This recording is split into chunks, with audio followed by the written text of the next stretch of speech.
I call the Moore County Board of Education work session for Monday, March 4th to order. Start with an approval of the agenda. So moved. Second. All those in favor say aye. Aye. Any opposed? Motion carries. 7-0. Mr. Please stand for Dennison. the pledge.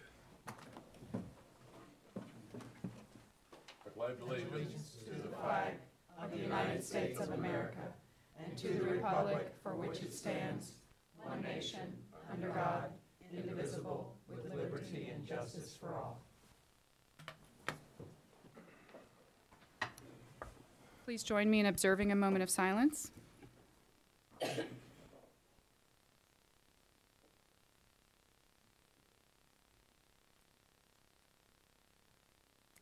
Thank you. Dr. Grimacy. Yeah, Madam Chairman, I'm going to ask John just to sit down, and I'm going to ask him just to take a deep breath and breathe. There's a reason why we're a little bit late. We were just advised in the last hour, Within the last 30 minutes. within the last 30 minutes, which is within the last hour, that we've had a little unfortunate turn in the bid results related to the Southern Pines Elementary School. And so John has just gotten off the phone with our legal counsel, and he has more appropriate parameters on what he can say than what I do, so I will defer to John. Thank you, Dr. Grimsey. Board members, I know you were ready for me to present this topic to you tonight and discuss about the bids that we'd received. However, due to very recent changes through dialogue with the general contractor that is noted in this report, Clancy and Thays, we are requesting that the board allow us to withdraw this from the agenda item today at this time. This presentation may no longer be valid. So we request the board's permission to withdraw and to work between now and the March 11th session to resolve and provide the board with new information. Can't withdraw, but I move we table it. Second. Any dialogue, discussion? If I could offer, Madam Chair, Yes. with your permission, is it safe to say that the board is in no liability in this No. case? I think we're inconvenienced by this matter, yes? Very much. But we don't want to create any undue alarm. We're disappointed.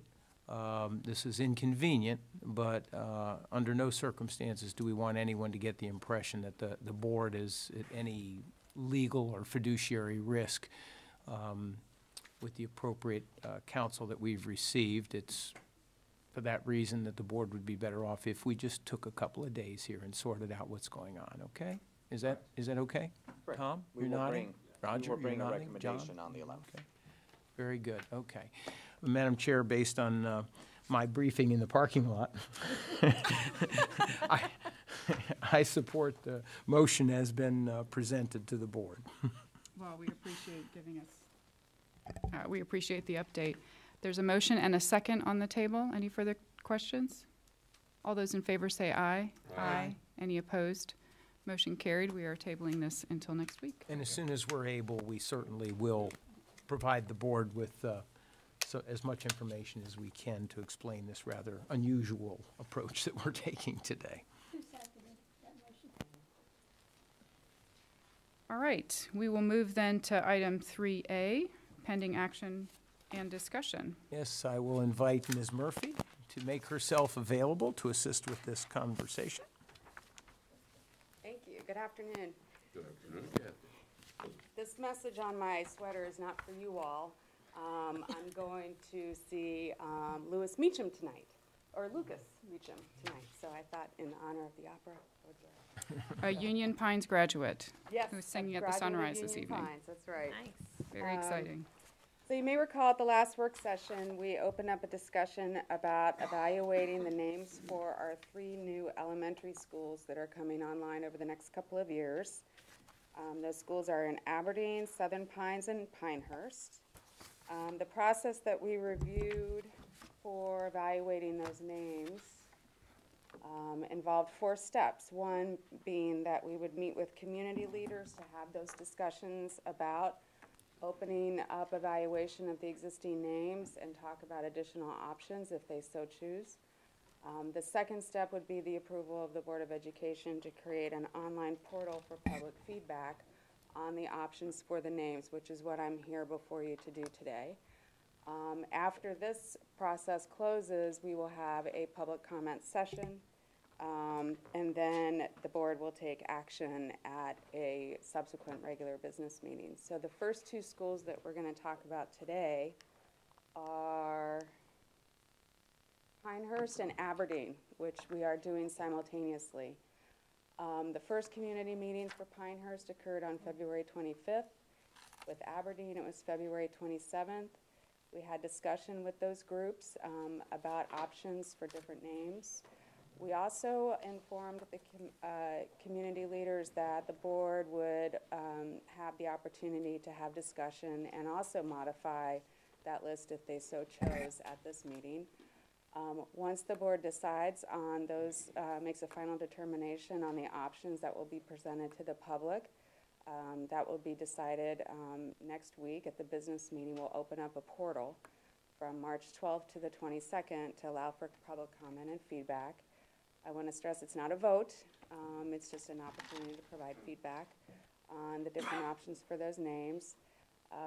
There will be separate public comment sessions for each of the schools at the April 1st work session at 6 p.m.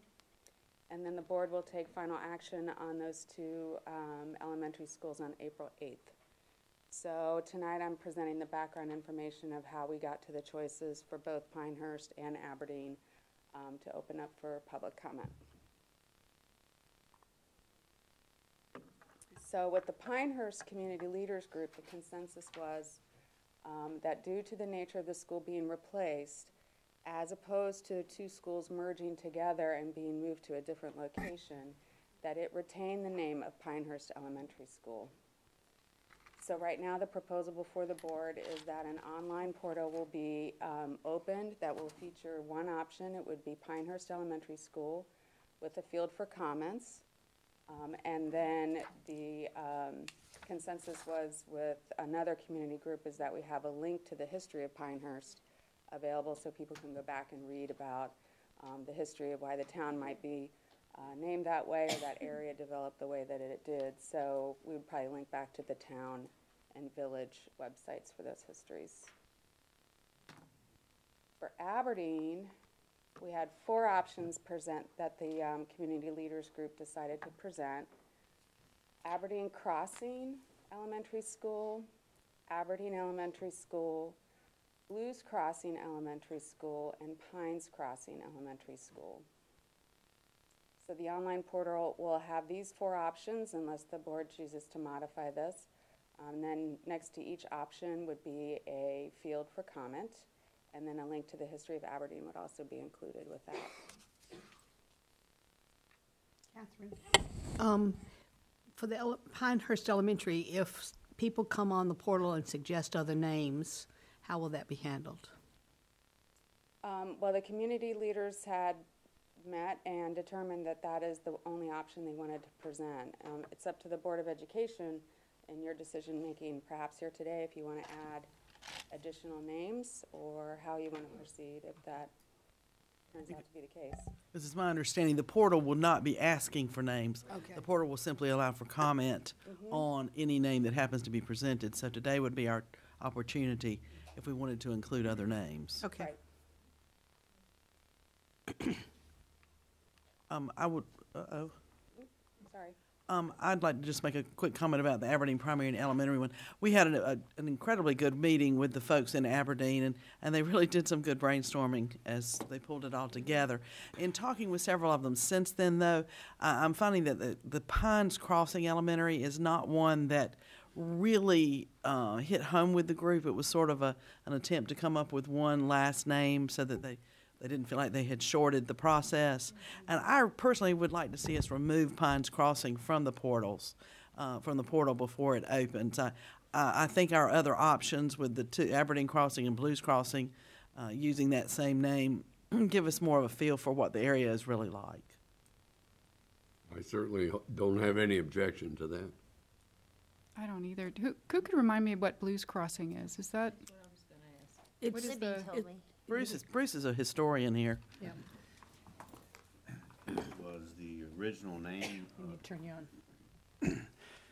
Blues Crossing is where the Raleigh and Augusta Railroad tracks crossed the road at the post office in what is now Aberdeen. And I actually have the map showing that and a postmark from Blues Crossing. A large contingent of Scottish Highlanders named Blue, Malcolm Blue primarily, settled in the area. So it's a very historic name that goes back to 1877. So it was actually the first name of the area we now refer to as Aberdeen. So what do others think? We don't have to vote on it, but we can do by consensus if we want to get rid of one of those, Pines Crossing. Is there any objection to removing that from the list? I don't have an objection. I was at the meeting and they were kind of waffling on that one. They were just looking for a fourth or fifth one to put in, and that name came up. So I don't think they would object as community leaders to having that one removed. Okay. Any thoughts, any other thoughts on the Aberdeen primary and elementary since we're here now on this one? Madam Chair, there will be an action item on this next week, so your consensus tonight would be to direct the staff as to what the three names would be in your motion next week. Okay. And go back, let's talk a little bit about the Pinehurst one too. Is there consensus here how do you all feel about this? I'd like to see at least another name in there, at least one or two, to give people options. I know the community leaders felt that since it was going to be not really moved, that Pinehurst Elementary, but I think that there were community people, I've heard some from Southern Pines as they're getting ready to meet, excuse me, and the Aberdeen people felt very strongly that if they were going to have to change, they felt that others. And again, it's going to be a new beginning, a new place. So when Aberdeen had the elementary school, Pinehurst, was it Pinehurst High School at the time when it was there?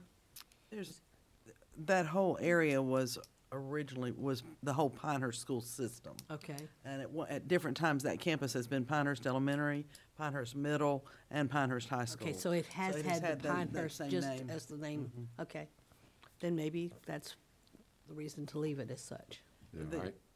Yeah, personally, I mean, it's fine with me to leave it at Pinehurst Elementary. Did a bunch of other names come up during the meetings? Okay. They tried. I mean, if the people During the there meeting- didn't have any other recommendations. And they were pretty, they did some brainstorming, and I guess Pinehurst Village School, or the Village School, was about the only other one that was mentioned That by was the one group. that I've heard. And that, that would be an appropriate name as well. They did talk about the fact that because they were not a school that was being merged, they were not a situation where the school was being picked up and moved to a different location, that it was going to be just a group that simply moved off for a little while and moved back as one group, that they didn't feel like there was much reason to change or even to explore change. I thought it was interesting that the teacher in the group said that she felt that, you're not merging two different staffs or two different communities into one, and that's when having a new name would be really beneficial, whereas this is really, building in the same place. And that was a perspective I hadn't really thought about, that the staff coming together and joining around a new name, a new mascot, and all of that is really a good exercise to do when you're two moving to one. But when you're one moving to the same location and rebuilding, it's just carrying on, the same thing. I thought it was an interesting perspective. Well, I think there's a lot of pride in Pinehurst Elementary School. I know there is with the Village Council, and I know everything that the council has done for Pinehurst Elementary over the years. Well, what they're doing right now with the land they're giving to us for the temporary school, So I don't even know if it has to do with anything like what we talked about with the village in itself. I think, and Helene and I kind of touched on this. It has to do more with like what the teachers in the community want. I think because I think every village. I mean, Aberdeen, they do a great job too with our schools. So I don't want to be unfair to any other school on that aspect, but I think working at Pinehurst Elementary, as I did, I think it does have a lot of history, and we're literally just knocking it down, building it back up. So to change everything, I think, would be more detrimental than it would, because I think it would change a lot. It would kind of, I mean, they'd have to think of everything. Well, and I think that's what the group came up with in terms of there was just no compelling reason to Yeah. change it. You know, Makes sense. there's nothing compelling to change. Whereas with the other two, you're bringing two different groups together. Well, I think a selling point too with the other groups, if they say, well, why you only Pinehurst? Well, it's said at the meeting when the community got together, that's the only name they wanted to submit. Yeah, that's their The other voice. communities may have other names, Right. but in this case, this was the only one. So our process is next week, we will vote on putting these names out onto the portal. Is that right? Yes, ma'am. That's right. Okay. Now, is it possible that a board member could still bring an additional name next week if one was to be added to the list? It's always possible. That's the reason why we have the work session and then the meeting. So, we would want you to direct us on that. What we'll do is we'll take your executive summary, fashion it the way that you guide us during the work session. We'll prepare that for next week. You do have the comment boxes, and if for whatever reason there's a preponderance of opinion around Pinehurst that there's another name out there, it's not beyond your authority to extend this if that were the case. But clearly, from what I heard, I wasn't at the meeting, but there was a strong sense of maintaining the single name, and if anything comes up, it'll come out through these comment boxes. I'd like to ask, when it goes on the portal, will people have to indicate where they live? I mean, I wouldn't want to see a bunch of people live in Southern Pines or Aberdeen determine the name that was going to be used for Pinehurst Elementary. We can certainly add a field for that, but there would be no way to make sure. You know, And everybody was truthful. I We wouldn't don't, we think. don't have a cast of thousands that can We don't. screen that. At We some don't point, have we that have kind to, of we have to, software, we have you to know. trust the Well, community. most of the meetings, all the people there were from that specific community, and all then of- they were, all of yeah, them were, except for the board members. Okay. Actually, we were too. Yeah. No, not That's with true. Aberdeen. Yeah, that's true. Okay, good, thanks. Thank you. Madam Chair, is it the board's consensus then that we, in the final recommendation next week, we just, for the Aberdeen offerings, we just offer the three names? Correct. We'll remove Pines Crossing. That's what I heard from Okay, you. very good. We shall do that. Thank you. All right, more names, Union Pines. Dr. Powers, I believe, has been the lead, and his name is on the executive summary. Dr. Powers. I'm pleased to bring you the community responses to the proposed naming of Union Pines High School Greenhouse as Zach McNeil Greenhouse. Over the past month, we did solicit our community members to get their feelings on the proposed change. We did have an online portal as well on the Union Pines High School homepage from February 12th through 19th that was open. We also used Connect Ed messages to inform families and staff of the opportunity to give feedback on the online portal, and also to invite members of the public to attend a community forum at Union Pines High School, which was held on February 19th. In addition, the forum was also advertised in the pilot on February 17th. And what we determined from all that feedback was that through the portal, we had 110 responses, and 100% of those 110 responses were overwhelmingly positive about Zach. I did not have the opportunity to personally know Zach, but I certainly wish that I would have. And I will say, on all those portal responses, no one just said, yes, that's a great idea. That's everyone, wrote considerably, about how Zach had contributed to Union Pines High School, what a great person he was, what a loss he was to the community. So it was touching, even for a person who did not know him personally. I'll also say that there were also no mention of alternative naming as a part of the portal. And when we had the community forum meeting as well, overwhelmingly supportive attendance and comments there as well. 54 community members were there. The letter that initiated this process was shared, as well as the portal results were shared with the attendees.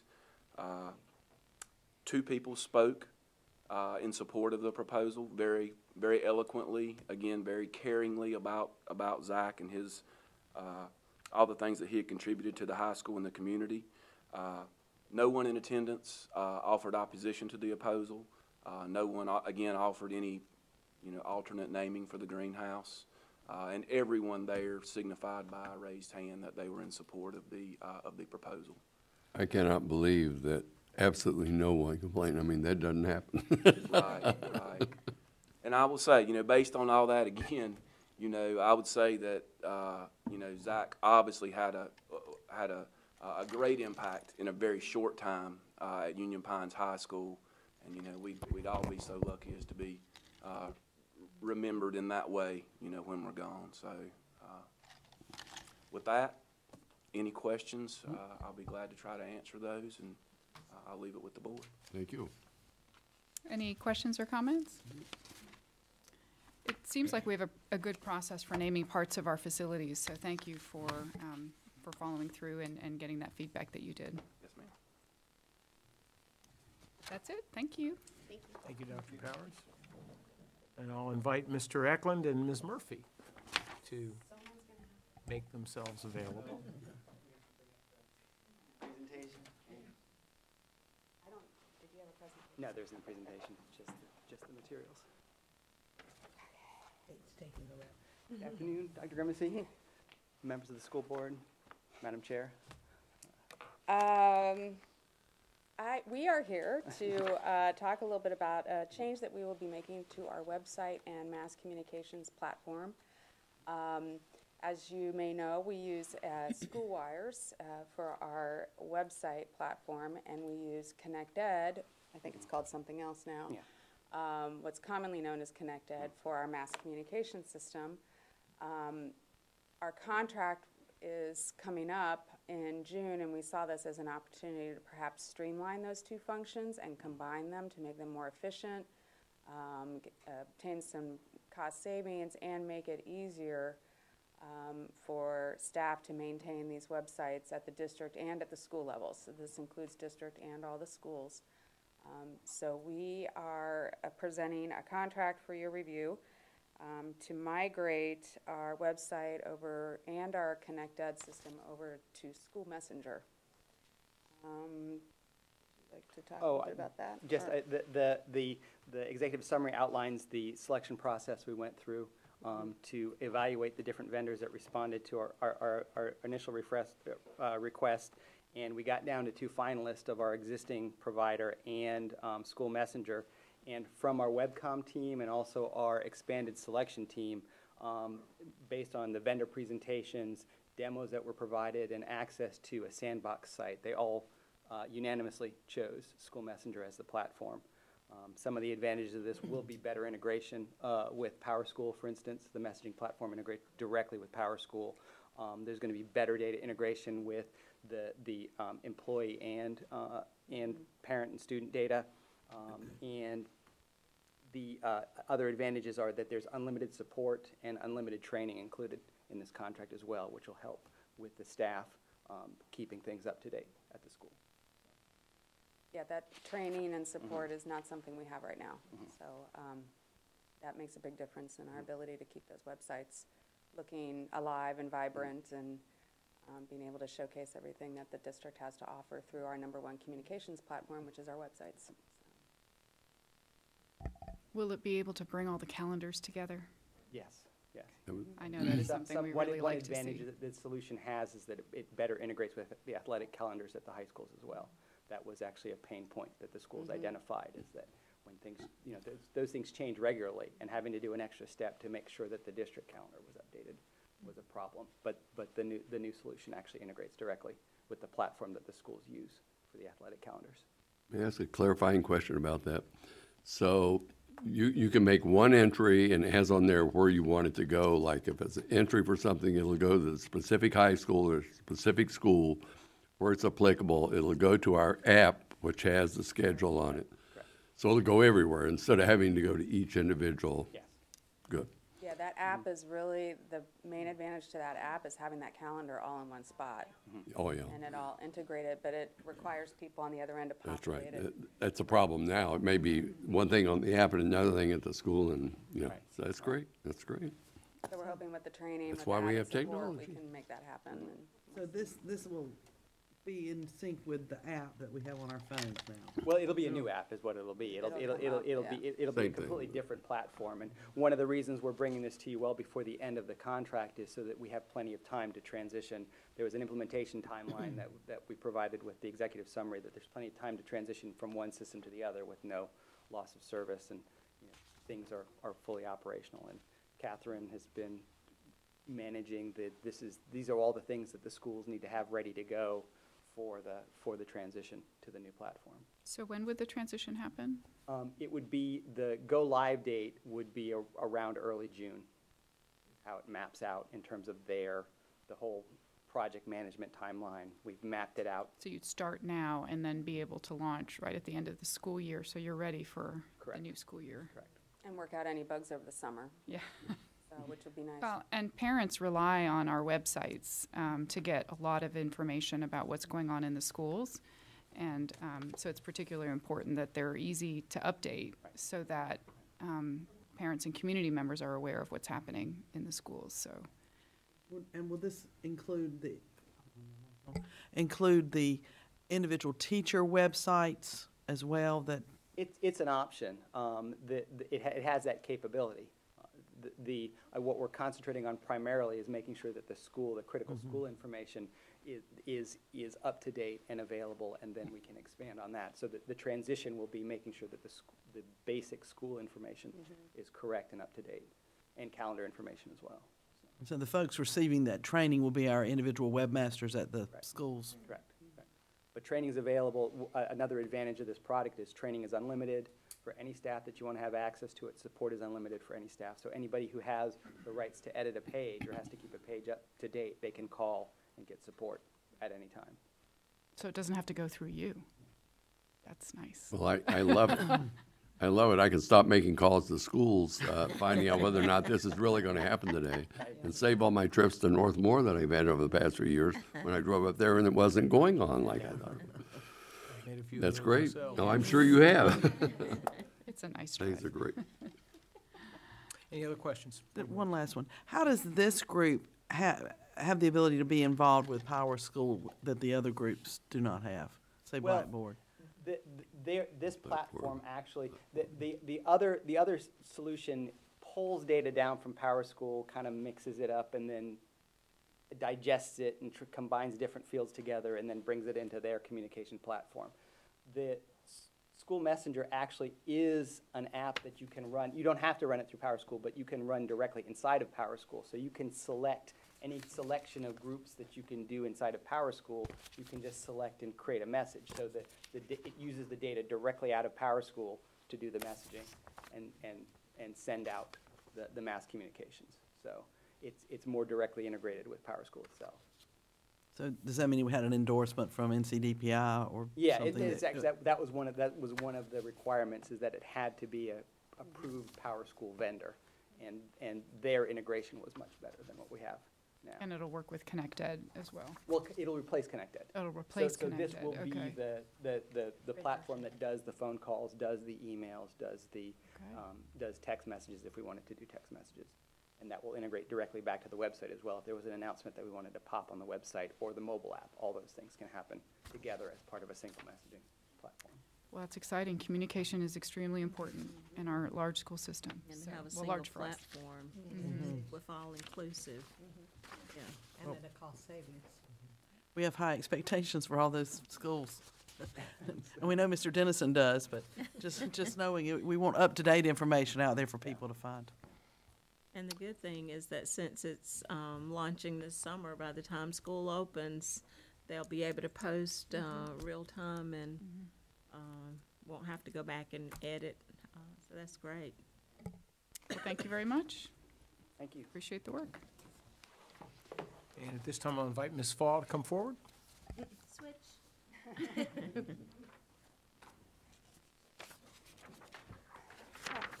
Are you in pain? You sat down very slowly. I've hurt my back. Oh, So no. I am in a little bit of pain, so I apologize. Oh, I feel bad. So I am here from the Planning, Accountability, and Research Department in conjunction with the Curriculum and Instruction Department to share with you the summer school opportunities for our students this coming summer. First of all, we have our Read to Achieve camp, which we are proposing run from June 24th to July 25th from 8 a.m. until noon. This is for all students in grades 1 through 3 who end the school year below their expected level of reading proficiency. Reading camp requirements are determined by the state. The camp itself is provided at no cost to families, strongly encouraged though not required, and transportation is provided for Read to Achieve camp students. All of our elementary schools will participate in that. We then have an elementary summer school separate from the Read to Achieve camp, which is for students, students recommend it based on their end of grade assessment performance. As of right now, we're proposing June 12th through 27th, also from 8 a.m. until noon. And Aberdeen Primary, Aberdeen Elementary, Pinehurst Elementary, Sandhills Farm Life Elementary, and West End Elementary would like to participate in that. With the elementary summer school, you do have the option to re-administer assessments, end of grade assessments, in ELA and in science grade 5 this year. You cannot do math this year since it's the first year of the math assessments. While these tests are given, the growth does not count from this retest. However, the higher of the two scores will count for the school's proficiency if they do opt to retest the students. All retesting has to be completed by July 6th, and as June 27th is the end date, we'll have completed it by that point in time, well before the deadline. Parents are required to provide transportation for this participation in the summer school camp. The middle school summer school transition plan is for students, the goal here is for middle school students transitioning to either 7th, 8th, or 9th grade in order to help build their capacity and prepare them for transition and success in the next grades. As of right now, Cranes Creek, Elise, Southern Middle, and West Pine Middle would like to run from June 12th through 27th, and New Century Middle School would like to restructure a little bit and go from June 12th to July 11th, being off on the 4th of July week. Again, they do have the option to re-administer for the EOC and ELA and Science grade 8 in those grades, and the higher score will be included in proficiency calculations for those students. Just like elementary, parents do need to provide the transportation. High school summer school will run from June 12th through August 1st. This will be run at each of the 3 high schools. The option here is to take summer credit recovery courses through GradPoint online program or a credit recovery packet for teachers. So the difference here is these are students who have failed a course and are retaking the work for credit in that course. They do have an EOC summer testing window if the student qualifies, and it would be done before June 28th in order to make sure that we met all deadlines. That is the proposed summer school plan. Attached to the program is the outline of what we can retest and when we can retest for this school year, and then the individual summer school windows as well. Happy to answer any questions that you have. The high school, summer school, it sounds like none of that is on campus. Is that all off campus or online? Most of the schools do it on campus. Oh, they Now, do. individual situations can be made where if a student is working from home, those arrangements can be made, but the default is to be on campus. for Okay, that so time. there's a teacher who is Yes, ma'am. There's a supervising the teacher. different classes? Yes, ma'am. Okay. There's a facilitator and teachers off in the schools. The Read to Achieve, is that, you said every elementary school is participating in that this year? Bridget? There are 5 locations. Okay. Every student is able to go to their 5 locations, okay. And now, on Read to Achieve, it specifies that there's no cost. What about cost on the other 3? The cost for that is paid for by the school. It's not for students. There's no charge for the students to For participate. any of the programs? Correct. On the high school, summer school, you note that the testing window has to be before June 28th. Mm-hmm. That's so early in the process. It is, but very few of the students at the high school actually do the retesting piece. It's, most of them have already tested and gotten the proficiency level that they need, and they're finishing the coursework. Gotcha. But So we've that not had any issue meeting that. They have to be finished by July 6th by the state standard for the reassessment. So that piece, we have to make sure that it's done before that period, and then with that 4th of July weekend in there as well. So it has to be completed by July 6th. So July 28th, or June 28th gives us enough time to make sure that we've gotten all those tested. I just noted that there's a lot of summer school that goes on after the testing. There is, and most of that is completing individual coursework, not retesting. So students that are in this summer school could potentially do a summer graduation, the August Yes. graduation? Yes, ma'am.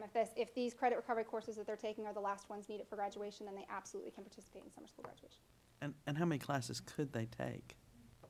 That's an individual decision by the school based on the student's performance. Most students do not take more than 2, but there are options to do more if necessary, if they're close to graduating and that's what they need. But because that time window is so short, we do tend to keep it short. Options. I just have one final question on the budget component. It looks like most of the funding will come from the state to pay for Read to Achieve camps and the reading programs. All of the Read to Achieve funding comes from the state. And what about the MCS summer programs, that 40,000, is that coming out of our budget then? That does come out of Moore County's Okay. budget. I did have a comment. There's a lot of talk about Read to Achieve at the legislature. And with DPI, DPI is considering a lot of changes. The consensus is we're not getting results we should be, well, particularly from the legislators. We're not getting the results we should be from the money that they put into it. And DPI is going to come up with some changes, I'm sure. There are no specific ones. They listed off a bunch of them they're talking about. But along with that, they're also, DPI is really pushing pre-K too with the legislature, which brings me to the question I have for you. Do we know, and I don't expect you to do anything, if we're doing it now, fine, if we're not, fine. But do we know the percentage of our students that aren't passing the reading test? Can we distinguish anyway between the ones that had a pre-K experience and the ones that didn't? Information we might be able to provide. We'd have to go back and see. Oh, what's don't spend any time available, on but not it. off the top of my head, I curious. cannot give you See, that. the legislature thinks that with the study they did in 2010, which measured a lot of stuff, in which 60% of the control group was actually attended a pre-K program, that there were no benefits to a pre-K program after the first grade, which is wrong, I know, but That's consistent with research I've participated in the Yeah. past. yeah. Madam Chair, board members, if we have any other questions, we do have a very full agenda, and the That's it for me. lengthiest presentations are at the end of the agenda this time, not at the beginning. So if there's no more questions that are related to the recommendation, may we move on to So item next E? week, we'll be voting to endorse that. Yes, ma'am. In Thank each of these, I'm not repeating the same thing over again. I'm trying to do that to move the meeting along a little bit, so. Next item. With that, I'll invite Dr. Powers and Mr. Johnson to come forward to talk to us about some student surveys, or a regimen of student surveys going forward that I think will be very helpful to us as we assess our programs and student support services. Dr. Powers. Yes, sir. So Steve and I are pleased to be here to talk with you and present some information to you related to three student surveys that we were proposing to administer to our students this spring. Those are a school climate culture survey, a Moore County Schools Youth Risk Behavior Survey, and then also a North Carolina Digital Teaching and Learning Survey. So I'm going to start. We'll point out right from the get-go, different surveys to different students, not the same ones over and over again. That is correct. Make that clear right from the get-go. That is correct, and we'll talk more about which students and which surveys as we go through. So, let's start with the Moore County Schools Climate and Culture Survey. This survey was developed by Moore County Schools in collaborations with our board attorneys, as well as Panorama Education, which is our new platform that we're using to administer our surveys online, as a tool for gathering targeted student feedback related to school culture and climate. And our thought is that we would begin doing this on an annual basis beginning this year. To give you a little information about the survey, it has 37 questions. Those came from Moore County Schools 2014 administration of an Office of Civil Rights survey, and then also some questions from the question bank from Panorama, also related to school climate and culture. The question categories include demographic information, equity questions, school climate questions, as well as school rigorous expectation questions as a part of the survey. Our implementation plan for this survey would be a delivery window. Again, it would be online through Panorama, a 2-week window, April 29th through May 10th, which our principals, as a part of our principal consulting group, agreed would be a good window for administration. This survey is proposed to be administered to all 7th, 9th, and 11th grade students, and participation in the survey would be both anonymous and voluntary. I do want to point out that for this particular survey, there would not be an opt-out option for parents, and the reason for that is that it's just not required, because the content of the survey does not include any of the sensitive topics that are identified by the Protection of Pupils' Rights Amendment, such as sexual behaviors or attitudes, political affiliations. There's a list of sensitive topics that if those are a part of your survey content, you would have to provide additional information to parents and give them the option to opt out in writing through the school principal. But that's not a part of this. I did want to point out that's why we don't have an opt-out option for that, for this particular survey. And so this is, actually, the plan is during regular school time, at school, not after hours. Yes, ma'am. Would be Okay. during school. And what we would do, Okay. the principals would have that 2-week window, and they could Okay. decide what worked best for their particular school and for their teachers as to when it would be administered. This is sort of student working conditions survey. Yeah. Sort of like teacher working conditions Yeah. survey. This is about student right. climate and culture. We want to know what our Right. We customers want think. to know our students' Yeah. perceptions of what we're doing and how well we're I doing. think that's a Yeah. good thing. I do too. Yeah. Okay. All right, our Moore County Schools Youth Risk Behavior Survey. This survey is very similar with many of the same questions from the Youth Risk Behavior Survey that we administered in the spring of 2017 that came through the Center for Disease Control and Prevention. So the thought here is that we would again administer this, start to do this on an annual basis. We kind of got our baseline data being an oversampled district in 2017. So instead of, normally as not being an oversampled district, we might have the CDC to say, well, you've got one middle school and we'd like, we're going to sample a very limited population of one middle school, which that's sent in, and then the CDC puts that together for the state and the nation, and then we get that data back. But we decided we really want to know what's happening in Moore County, which is why we sought to be one of those oversampled populations to give us some baseline data, which we can now use to develop our own survey. And then if we can do this, continue to administer this survey annually, we'll be able to develop some cohort data as well and really target what our students' needs are, and then strategies to also to help support our areas of weakness. So that's kind of the idea around this as well. This particular survey has 69 high school questions and 51 middle school questions. Again, those questions come from the CDC's survey questions, and the question categories include behaviors that might cause unintentional injuries, sexual behaviors, and alcohol, drugs, and tobacco. We did eliminate some questions related to nutrition and physical activity, only because we were trying to shorten our survey and then really targeted what are our biggest needs and what do we want to focus on. And we actually, in the last survey, we're doing pretty well related to nutrition and physical activity as a district. So the proposed implementation plan would be, again, a delivery window of April 29th through May 10th. Again, it will be online through the Panorama Survey platform. This particular survey would be to all 8th, 10th, and 12th graders.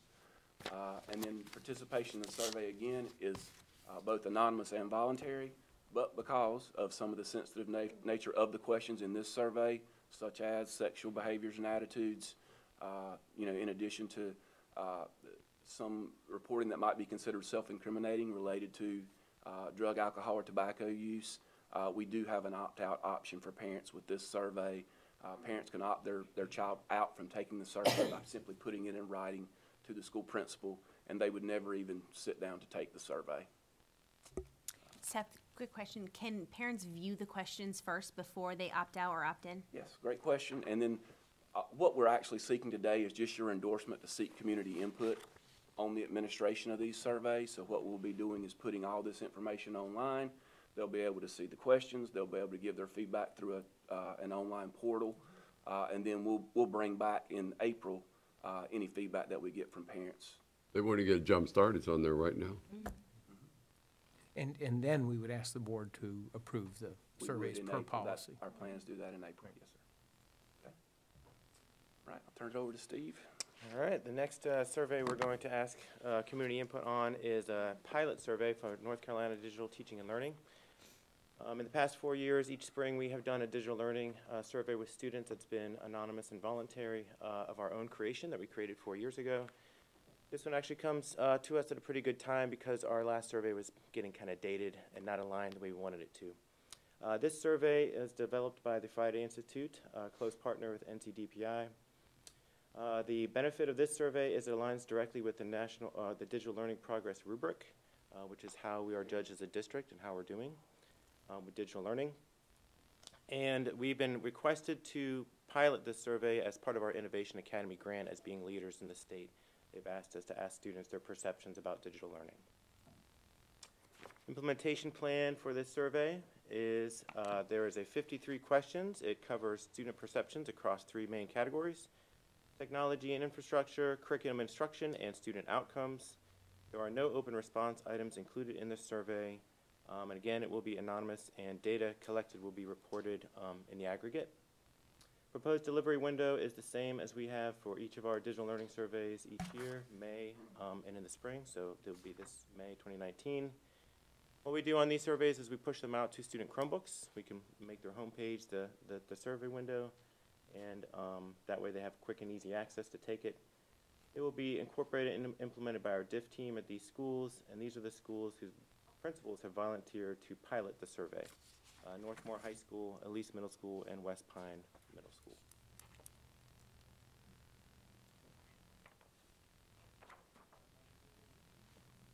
Any questions or comments for?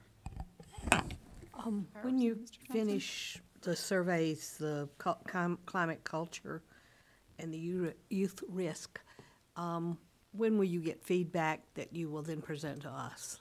Yeah, so, and the really neat thing about the Panorama platform, we'll have the ability to really get a lot of data and really disaggregate that data pretty efficiently. So I would certainly say, taking it then, certainly by the beginning of next school year, we'd absolutely be ready to present that information. I just felt that if we could get it that soon, which would be good, then the principals could take it and It will not be like, if you remember back to the 2017 administration of the CDC's Youth Behavior Survey, it was actually June of the following year. I was going to say, year it and a was couple 18 of months. months. Yeah, it was almost a year and a half. Before we got that data. So the fortunate thing about being able to do it ourselves and through Panorama, it'll be a pretty quick turnaround. That'll be wonderful for the principals and teachers to be able to utilize this information and us. Thank you. To And follow, opportunities, if I could, you've got one more slide here, opportunities for parent-community feedback. We do, And and then we'll get back to board Sure, questions. and Let's just we had, finish. and kind of touched on this a little bit. We'll have a link on our Moore County Schools website that will include the survey information that we're sharing today, the survey questions. There'll be an online portal for parents can provide their feedback there. We'll do Connect Ed messages to make the parents aware as well that information is available on the website. We'll also put hard copies of the questions in the school offices, so if parents want to just stop by and look at what those are, they can do that, and then we invite their feedback. If not online, can share their feedback with their school principal, or they can certainly call Office for Student Support Services or the Office for Technology. So, yeah, obviously, the state wants the digital information. Perhaps they'll tell our General Assembly that we need more funding for digital resources. But what are we going to do with this data? I mean, data's all good and well, but we do this climate survey or the risk behavior survey and report it to the principals. Are we then going to offer some sort of special programs to facilitate kids who we see are in need of help? What is the purpose in it? yeah, great questions. And so, we'll use it. We're going to use it. We'll study what our strengths and our weaknesses are, and certainly use that, to identify those weaknesses, and then what kind of strategies can we put in place. For example, the last time that we took the Youth Risk Behavior Survey and we talked about that, what some of our weaknesses were, and it really showed that we had some and we thought it would, that we have a lot of mental health concerns, with our children, and what can we do to help support that, and part of what we've done, in the meantime, is the creation of our BIT team, and the fact that we do have additional mental health staff now to go out and really help our students, some of which have some of our most severe behavioral needs. So YRBS, that's how it could be used, with the climate survey. Again, as Dr. Grimsey stated, it is kind of like a working condition survey for our students, and we'll use it in the same way. How do our students feel? What are their perceptions of how things are going in their schools related to the climate, even down in some cases, down to, when you talk about rigorous expectations by their teachers, and there's even a question in there that I ask about that, how high are your teachers' expectations for you at your school? And, if we're seeing trends related to those kind of things, we want to take steps to improve. in all those areas. I'll remind the board also that there are different components of the school improvement plan. Mr. Locklear, if you could move forward, please. Just respond very quickly and concisely to how this kind of data adds value to school improvement planning and the MTSS process and PBIS process as well. Yes, sir. This type of data is data that schools will be able to use that they haven't had in the past, which is awesome. It's part of a comprehensive needs assessment. And in that comprehensive needs assessment, they're not just looking at academic achievement, they're also looking at other data that they have on their kids, on their climate, on the health of their kids, the safety of their kids, the welfare of their kids. So this is critical data that we've been working up to over the last 3 years, really, to come up with a long-term plan to do this on a cyclical basis. Did I pronounce that right, boss? Cyclical. Thank you. Basis. I don't know what you've said, but I think you meant cyclical. Yeah, I did. Keep doing this over and over, year after year. You and I are going on the road. Yes, we are. It should be a good punch back and forth. But, so this is a great opportunity for us, and certainly seeking parent and community feedback on their thoughts, and then the board's endorsement moving forward. Yeah, as far as part of, and I'll also add, when you're in the grant business, this type of data is a very rich source of information when we pursue grants to support student support services positions like mental health positions. When those opportunities present themselves, we want to have this data. We have not had this data in the past, and now we do. And about what opt-out do we usually get in surveys like this? Very few. Very We always get some, and it depends on, sometimes it depends on whether it's an elementary, middle, or high school. But certainly not anything that builds error into the results. Oh, no, no. It's No, not nothing that statistically would- nothing- significant, right? Nothing significant. I noticed the window for testing is during AP exams, which I know it's only pretty much our 10th, 11th, and 12th graders that are affected by that, but Well, we did make sure that we did take it to our principals to get their feedback on what would be a They good should know. window. They Yes, should and know. our principals consulting group, did say that they thought that window was fine. It does give them 2 weeks, and it gives them some flexibility to decide during that 2 weeks, when do they administer it. There's still plenty of time to do it without it being disruptive. Board members, any other questions? Madam Chair, with your permission, Yes, next item. Mr. Barath is up for items G, H, I. G, H, and I. And he's still breathing. He's got his wind back.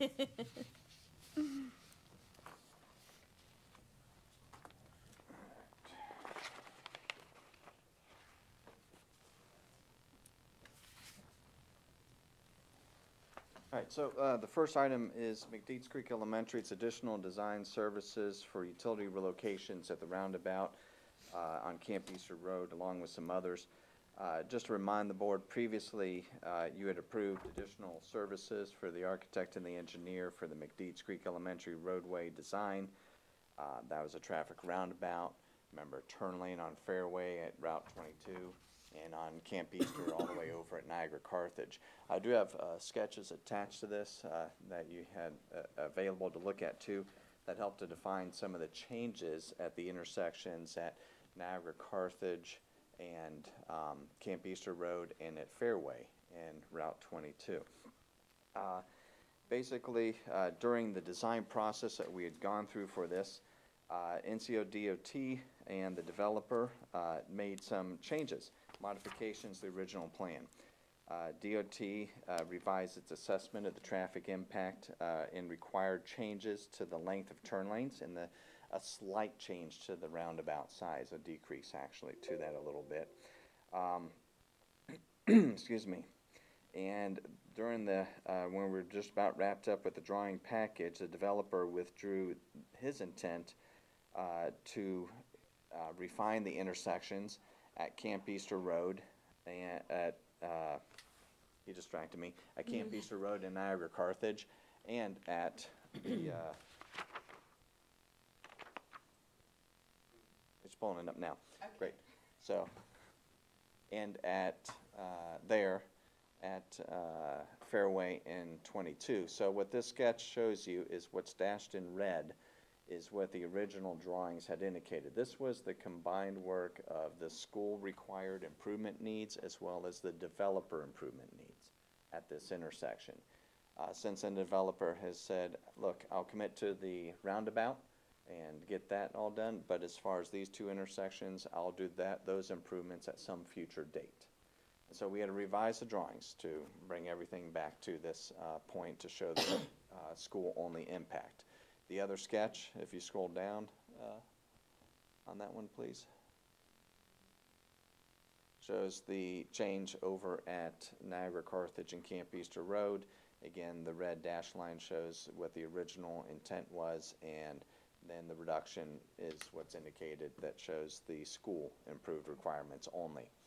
And so we had to fix the drawings to do this at that point, to show these reductions in scope of work. U.S. Fish and Wildlife Service also required an endangered species survey conducted in this area, because anywhere you do work within the habitat area, they want to have an inspection done. This work is completed. They did not identify anything that would disturb the habitat or housing of any of the red-cockaded woodpeckers nor any other endangered species on the list. The roundabout was designed originally to have the town of Southern Pines water and sewer remain in place coming through the roundabout. Late in the design, the town of Southern Pines decided that they would rather that those lines be relocated outside the circle. It's not uncommon for lines to be installed under circles or through intersections. They just felt they wanted it outside of the roundabout. So we revised the drawings for that. We had entered into discussions with the town of Southern Pines, and the town has agreed to pay for these changes to the project, since they would have it prefer to be outside it. I will bring to the board an agreement next month that will have the language in there for the town of Southern Pines to pay for the relocation of water and sewer in the roundabout.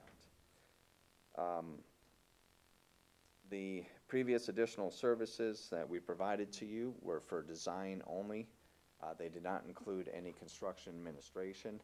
At that time, that is the oversight to the contractor while they're working to make sure work is going in accordance to the drawings and the quality of everything is being maintained. And so these services include adding that to their scope of work. We had set these up as a not to exceed $150,000. This will be funded through the project contingency. There are portions of this that will be reimbursed through the general statute reference, and as noted for applicable NCDOT roadway improvements, Town of Southern Pines contribution to the amount as well. So I'm available to answer any questions you may have regarding this request. When would this work be conducted? Well, the drawings are done and they are in the hands of Southern Pines, and we expect final sign-off any day here and the work to be bid out. The intent is to have the roundabout completed ahead of our school opening on Camp Easter Road, and then the other turn lanes can follow depending on schedule. The engineer believes it to be a 6-month construction project for all 3 intersections, but the primary emphasis is first the roundabout. Okay. Thank you. Anything else? That would mean we better start working next week. Start of school is 6 months away. Oh, the roundabout won't take 6 months. All 3 intersections will do it, so. Just hope Mother Nature agrees with that. As you can see, Mr. Barath and Dr. Grimacy still have very little to worry about, don't we, Mr. Barath? We got a few timetables going on, don't we? Yeah. Every day's an All exciting right, Madam day. Chair, with your permission, item G. Item G, this is the Rassy Wicker Park lease agreement with the Village of Pinehurst, I believe. Nope. No, sir. New Southern Pines Elementary site grading. All right, I got the wrong one there. You have a lot on your plate today and every day. Oh, there it is. Sorry, they stuck together. That was my fault. Southern Pines early site grading change order. As you recall, when the board awarded the early site grading package for Southern Pines Elementary, it was just over about $1.1 million. It was to perform all the work for clearing and rough grading out our site for the new school, as well as the easement for the extension of Carlisle Street through the development. As a result of the grading activities that have to happen out there, you recall it's sort of hilly out there. Our site drops 80 feet front to back, and Carlisle Road has a lot of terrain that has to be cut out of it. It resulted in an excess of approximately 15,000 cubic yards of dirt from the easement. In the original scope of work for this, it was anticipated that all grading activities would have this dirt shifted over to our site. However, the dirt is considered legally as real property and is that of the Van Camps. And they approached us with a request for compensation for the dirt as real property of theirs. Staff entered into negotiations with representatives of the Van Camp Trust to discuss this opportunity and what happens there. The contractor can get material, fill material dirt for $13 a cubic yard, and through our final negotiations with the Van Camps, we were able to get this dirt for about $10.67 a yard, savings of $35,000 for a total cost of $160,000. So this $160,000 would be paid for from the project contingency for the required fill material to complete that scope of work. Be able to respond to any questions you may have. Any questions? It's a good thing we have a contingency. That's why we do, ma'am. And That's then fair. just to let you know, if you go by that area and you go down one of the streets to the dead end, you'll see pretty much all the trees are gone, and they're starting to move things around. So they're very aggressive out there, and we anticipate them to be done ahead of schedule. We hope to have some photographic evidence of that here in the coming We'll be days. posting that to our website. Wonderful. Thank you. Next item? Mr. Brath, you're still on.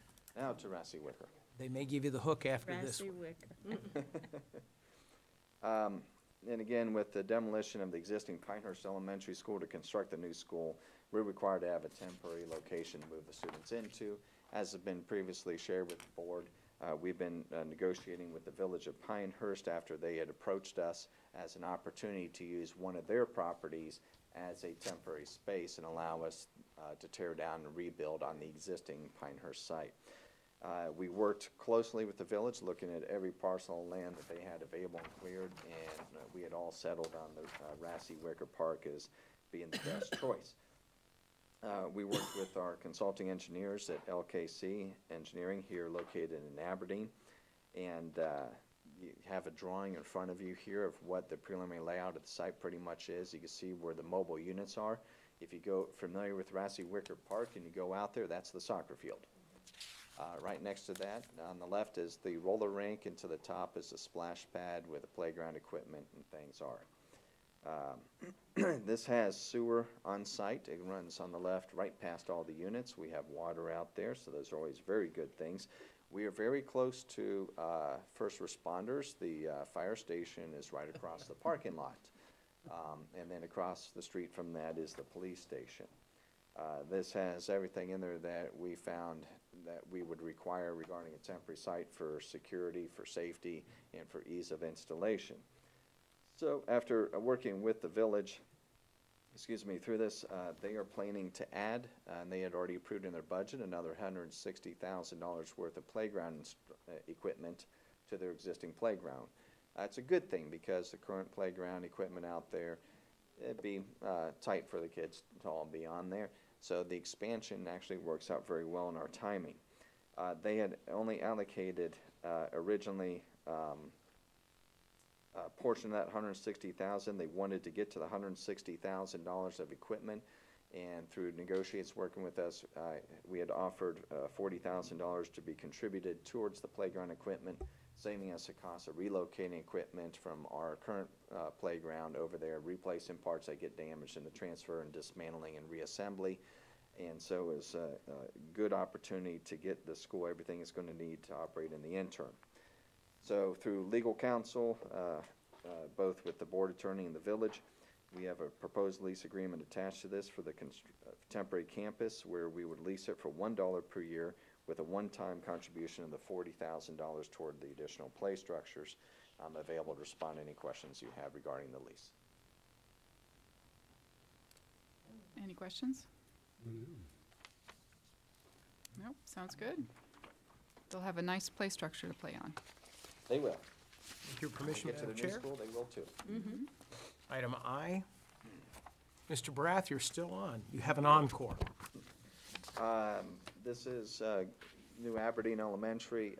As you recall out there, we had anticipated in our budget that we would have to spend $450,000 to extend sewer service to a connection point from where the site is. We were looking at having to put in a forced main at our school site that would pump sewage waste towards Route 5 and down the road a little bit to tie in to the public receptor.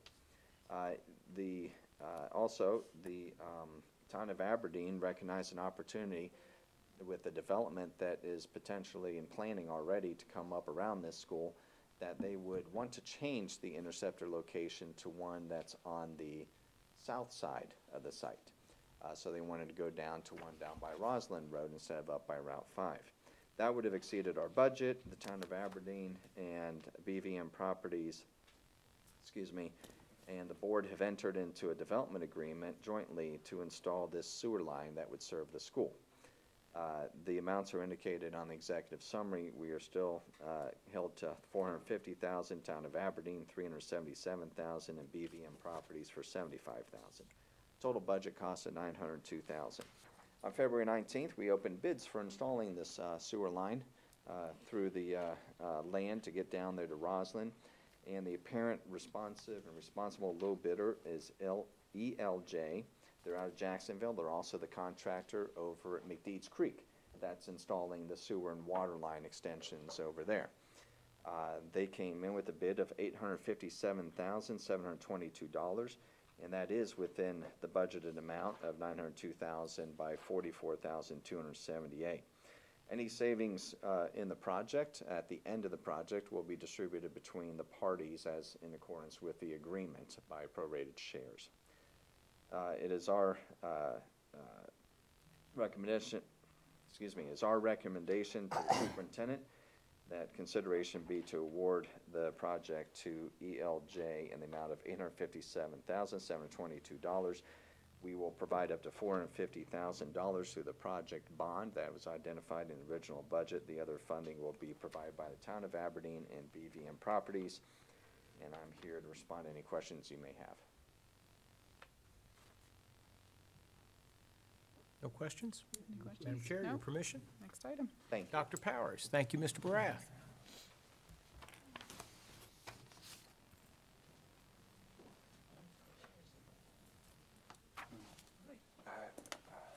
I am here to bring to you for consideration the student fee schedule for 2019-2020. One suggested change to the fee schedule this year. Middle school principals have requested an increase in fees related to encore classes to assist in covering the cost of supplies and materials in these courses. Currently have a fee of $5 total to support art, band, chorus, and orchestra. Middle school principals would like to charge a $5 fee for each of these classes separately. This change would align with the structure currently of our high school fee schedule, where current fees are $10 each for art, band, chorus, and orchestra, and students would only pay the fee if they are enrolled in one of the courses. All other areas of the student fee schedule, which also include our preschool fees, child care and after-school care fees, would remain the same for next year as they have been for 2018-19. Glad to answer any questions you might have. Will this preclude any students from not being able to register for these encore classes? No, ma'am, and they would, any children that would qualify for a fee waiver for any other course would also qualify. That's what I was for a fee waiver for these.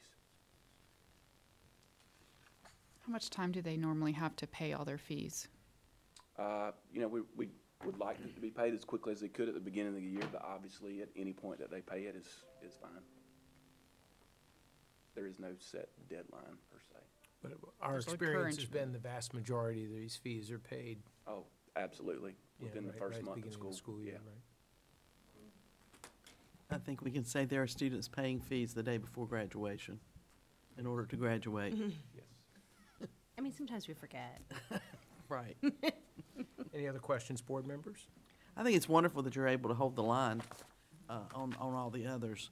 That's a very minimal increase for those middle school classes. Do many of the middle schoolers actually take more than one of those Some do. four? But again, it depends. You know, your musically inclined students, many of them might take band and orchestra, or band and in chorus. yeah. $10 is Right. McDonald's. Anything else? All right, next item. Thank you, Madam Chair. Thank you, Dr. Powers. Mr. Bundy. Next time, Ma'am? Dr. Powers, we're going to have you go all together, so you're not up and down, up and down. Well, actually, the reason for that was because student fee schedules tends to be budget-related, so we sort of clustered it together. And Poor guy. And to introduce Mr. Bundy's presentation, board members, this is a preliminary budget item that we'd like you to consider. Next week, we are looking for your authorization to include this approach to our budget. So as you listen to this, it's an action item because we would appreciate your endorsement or your direction for us not to go this direction. But with that, I'll let Mike speak for himself. He does a very good job. Yes, sir. Madam Chairman, members of the board, Dr. Grimacy. Familiar topic related to charter schools, and we've had some discussions with this topic in prior months and prior years. And the change or the request for the board to consider is to look at adopting a charter school fund that the county would set aside funding for, and that would be in addition to our current obligation and our current appropriation from the county. So that is the goal of the presentation. And as we get started, of course, we're reminded of the charter schools receive a share of our local county appropriation that is guided by general statute. We've seen this slide before. Then you look at just the overall history to track where the history has been related to charter schools. Of course, the charter school budget amount continues to increase each year. We have more kids that attend charters each year. Seems to be the trend, anywhere from 50 to 80 kids, on a year-by-year comparison related to charters. And of course, with that, that's a requirement of the local obligation to pay the cost of the charter school students. You'll see that trend continuing to increase. The projection next year is around a total of $2 million, and I'll break that down for us in just a second. I would like to thank the chair and the vice chair for their input on our presentation. They had some great suggestions and refinements to the presentation. I appreciate their input. When you look at this slide, if you really look at the funding, you take the total budget, which is on the total appropriation, which is on the right-hand side, and then the numbers in red represent the charter school payments that are paid out from our budget, from our local budget to the charter schools. And then you get to this net difference. This net difference is really the funding you have that provides benefit to the Moore County students that attend our schools. So when you look at that percentage, of course, when you look at 1920, the estimate is that the total payment for charters will be over $2 million. And if you look at that based on a percent, that's about almost 7% of our budget, 6.75% of our budget is going directly out to the charters in our district. So if you take the reverse of that, that means that you're basically providing 93% to Moore County students if you take the reverse of that percentage. So 93.25% is really what your current appropriation is from the county. So you do have that adjustment that we make related to our payments to charters. This is based on the $29,500,000 of our local budget plus the expected projection of $850,000 that was recommended by the county manager in January. So that's where I'm getting my percentages from. Then when you look at the overall trend, if you look at the percentage increase, you'll see that as the years the funding has increased for our charter schools, the payment to charter schools, of course your percent from the prior year continues to be adjusted. Currently from 18-19, the current estimate is about $1.8 million for this year, and given the estimated increase next year of $2 million, that's an increase of about 13% compared to just the prior year. Some percents are a little greater than others depending on the funding that we got from the county. In other years, we've got some additional dollars in prior budgets. So this is also an important slide. And then when you look at the charter school impact, I like the presentation that was recommended. It's that, and you've seen this slide before where it shows the funding that we get from the county. If it's for a Moore County school student, that stays in our budget and we provide the needs for that student. And then when you look at a student who transfers from Moore County to a charter, within that money kind of falls to student, and Dr. Greenby has shared his viewpoints on that, and that is a gradual process related to that student.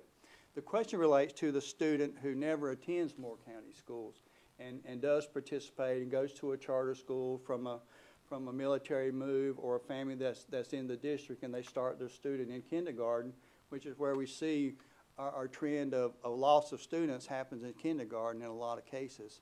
And so that is really a loss to the district because that money goes straight out to the charters, and as we see, that is really a negative impact to our current process.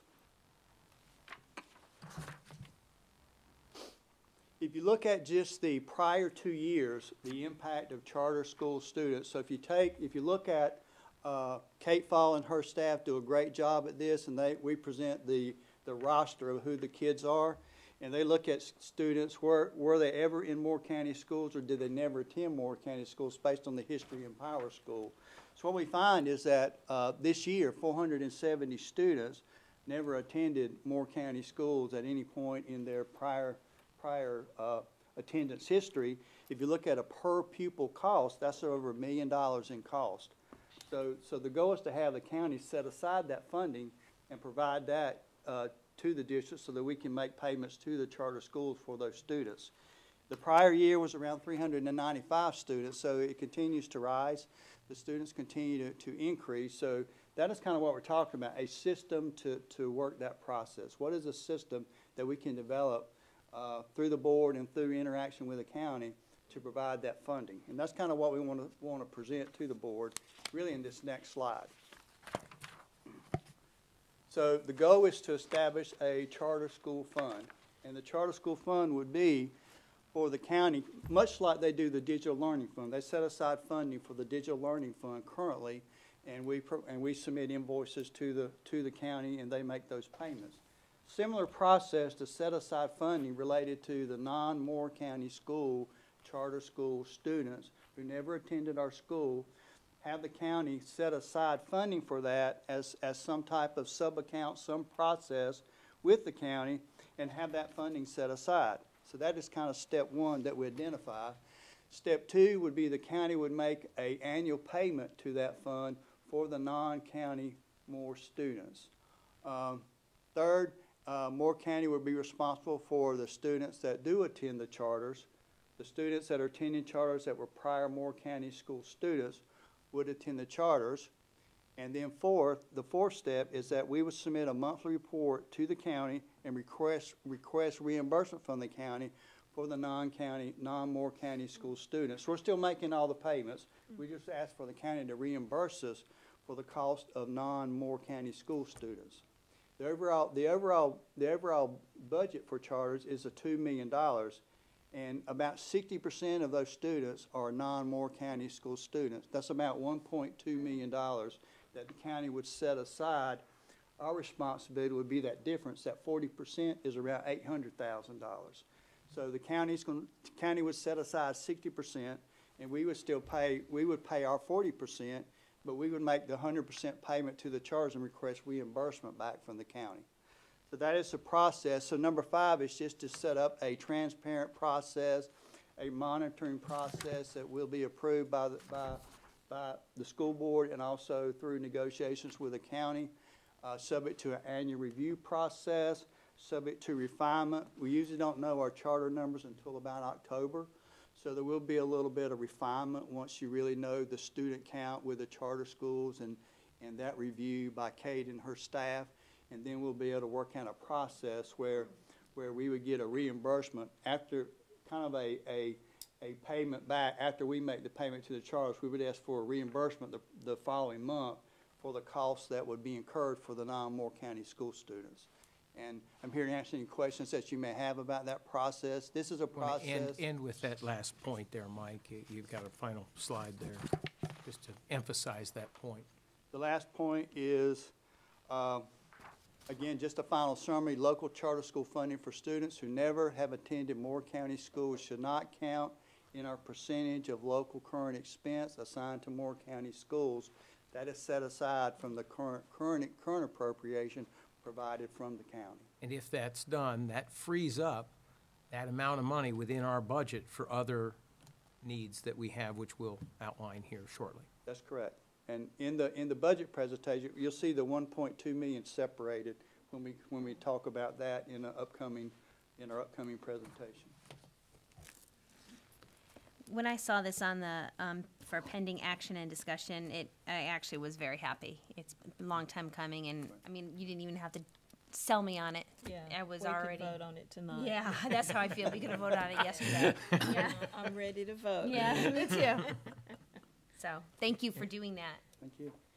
I think that's a unanimous Yeah. response here. It's been too long. I Yes, think we've asked for this for the absolutely. last, much what, money 4 we need. years, 5 years? Absolutely. And to know that those dollars cannot benefit a single child in the Moore County schools because they were not accounted for. Right. And it's time to really go to our commissioners and say, let's do this. And let's take care of our public school students too. And thank you for your input.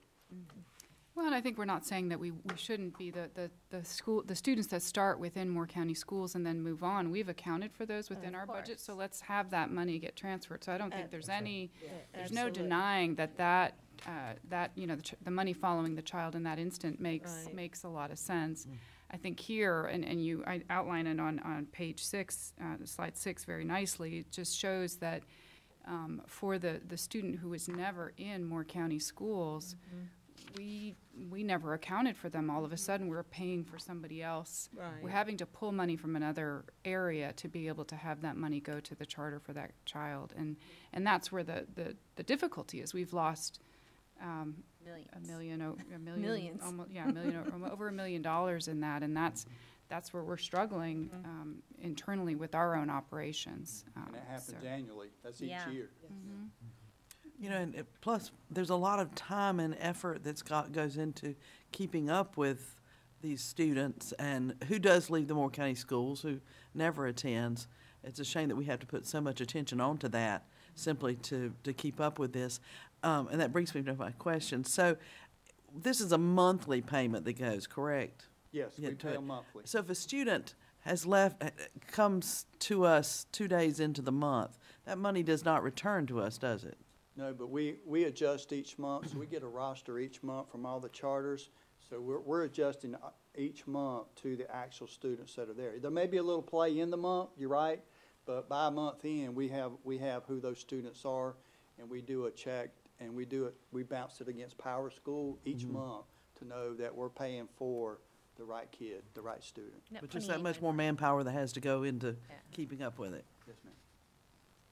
Again, we want to emphasize, these are the local dollars for Yes. charter school children. Right. The state dollars automatically go straight to the charters.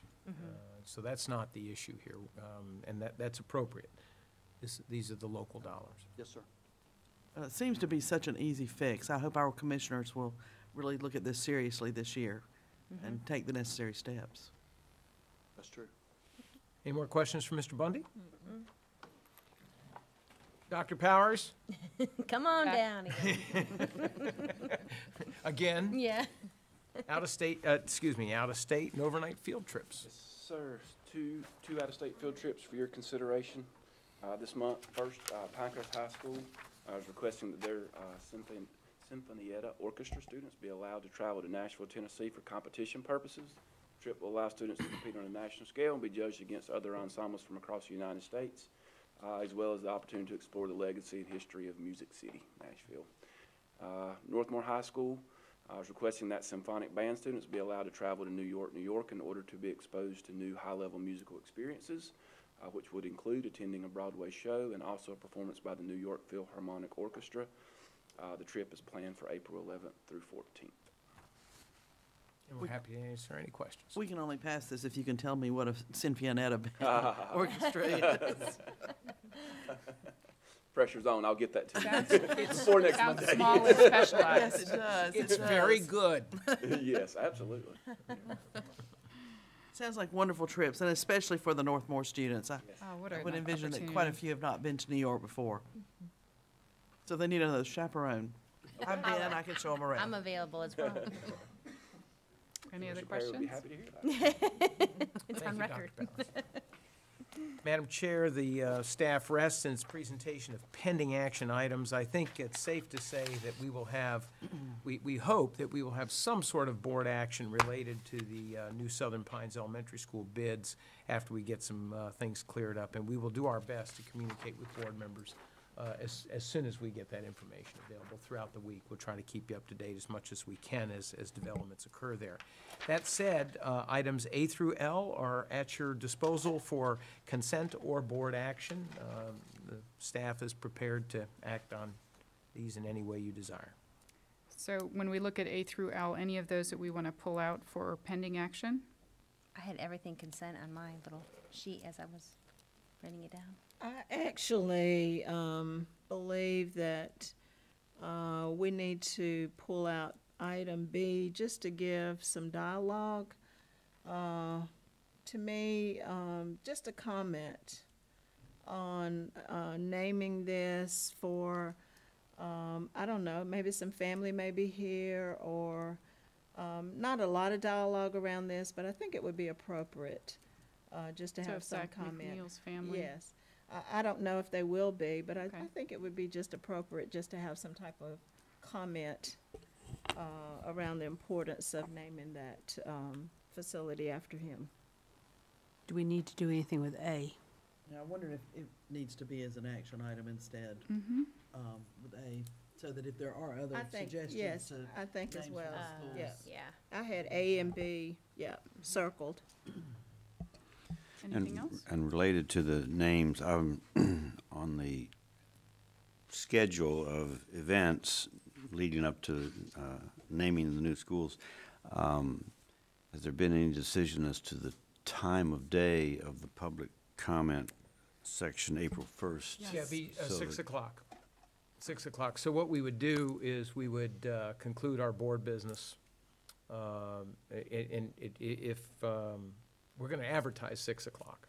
So most often we're done, by 5:15, 5:30. We'd have some hors d'oeuvres or something available for everybody, maybe a light dinner. Try to plan the April 1st schedule that way.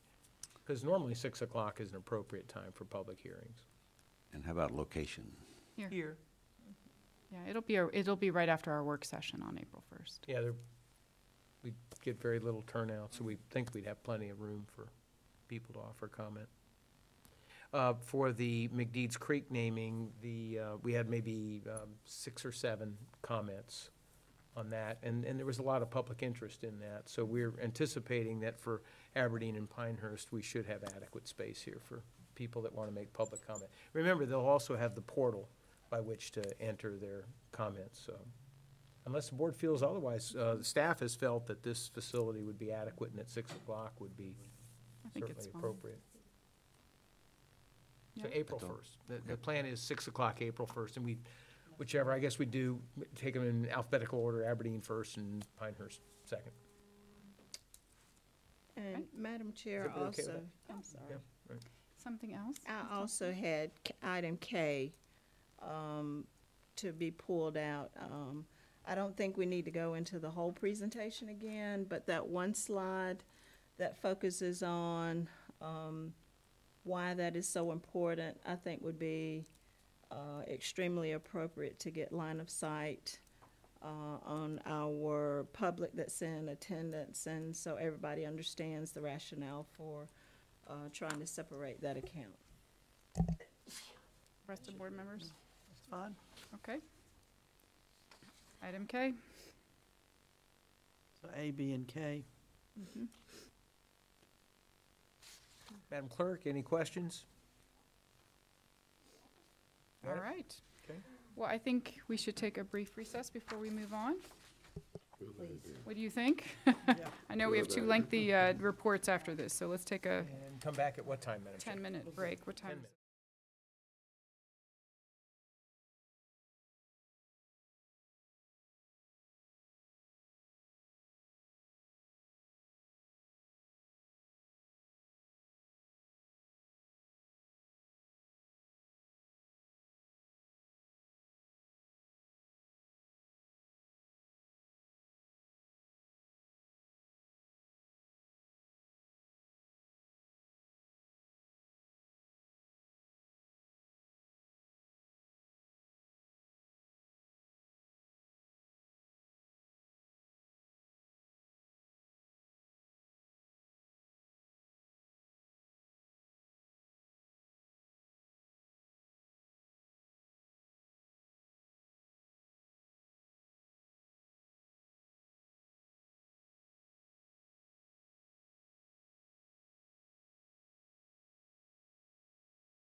Madam Chair, with your permission, I'll call the meeting back to order. okay? Mr. Locklear will, as has been our custom for the last number of years preceding my arrival, we always offer the board and the public a review of what past budget investments in education have yielded. And so, as a lead-in to our budget presentation, I'm happy to turn it over to Mr. Locklear. Thank you, Dr. Grimsey, Madam Chair, board members, good afternoon.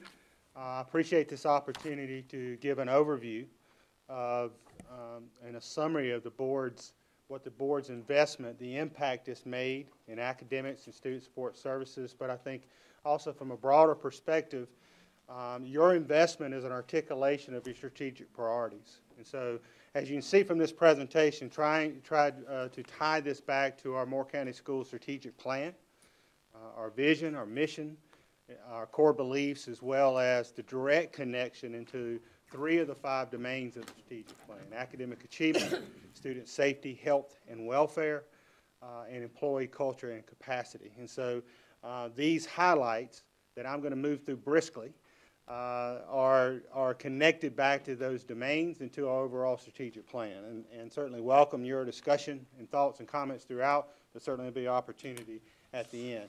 As noted, the Moore County Schools vision, our vision is that we'll ensure educational experiences that inspire students to reach their full potential and lead productive lives in an ever-changing world. And our mission is that we'll create supportive, engaging, and a safe learning environment that builds knowledge, skills, and abilities needed for future success. And I've highlighted the 3 words that really are our tagline as the Moore County Schools, which is engage, inspire, succeed. And that's really about what we're about in academic student support services and as an entire district, is about what can we do to engage our students, our staff, our principals, what can we do to engage them to support student success. Our core beliefs that are noted in our strategic plan is that Moore County Schools believe successful schools are essential for thriving communities and that every student can learn, succeed regardless of socioeconomic status, race, and ethnicity, that all staff are empowered to meet the diverse learning needs of our students, that students should come to school and feel safe, secure, and cared for, and that we are a partnership with students, parents, and community, and we're accountable for the education of our students. As noted, the investment that you've made and the impact that you've made directly connected to these first 3 domains of our strategic plan: academic achievement, student safety, health and welfare, and employee culture and capacity. And when we're talking about your investment as a board and the impact that it makes, there are certainly some metrics that we want to share, some overall information that I would like to share to help set the context for Dr. Grimsey and Mike Bundy talking about the proposed budget for next year.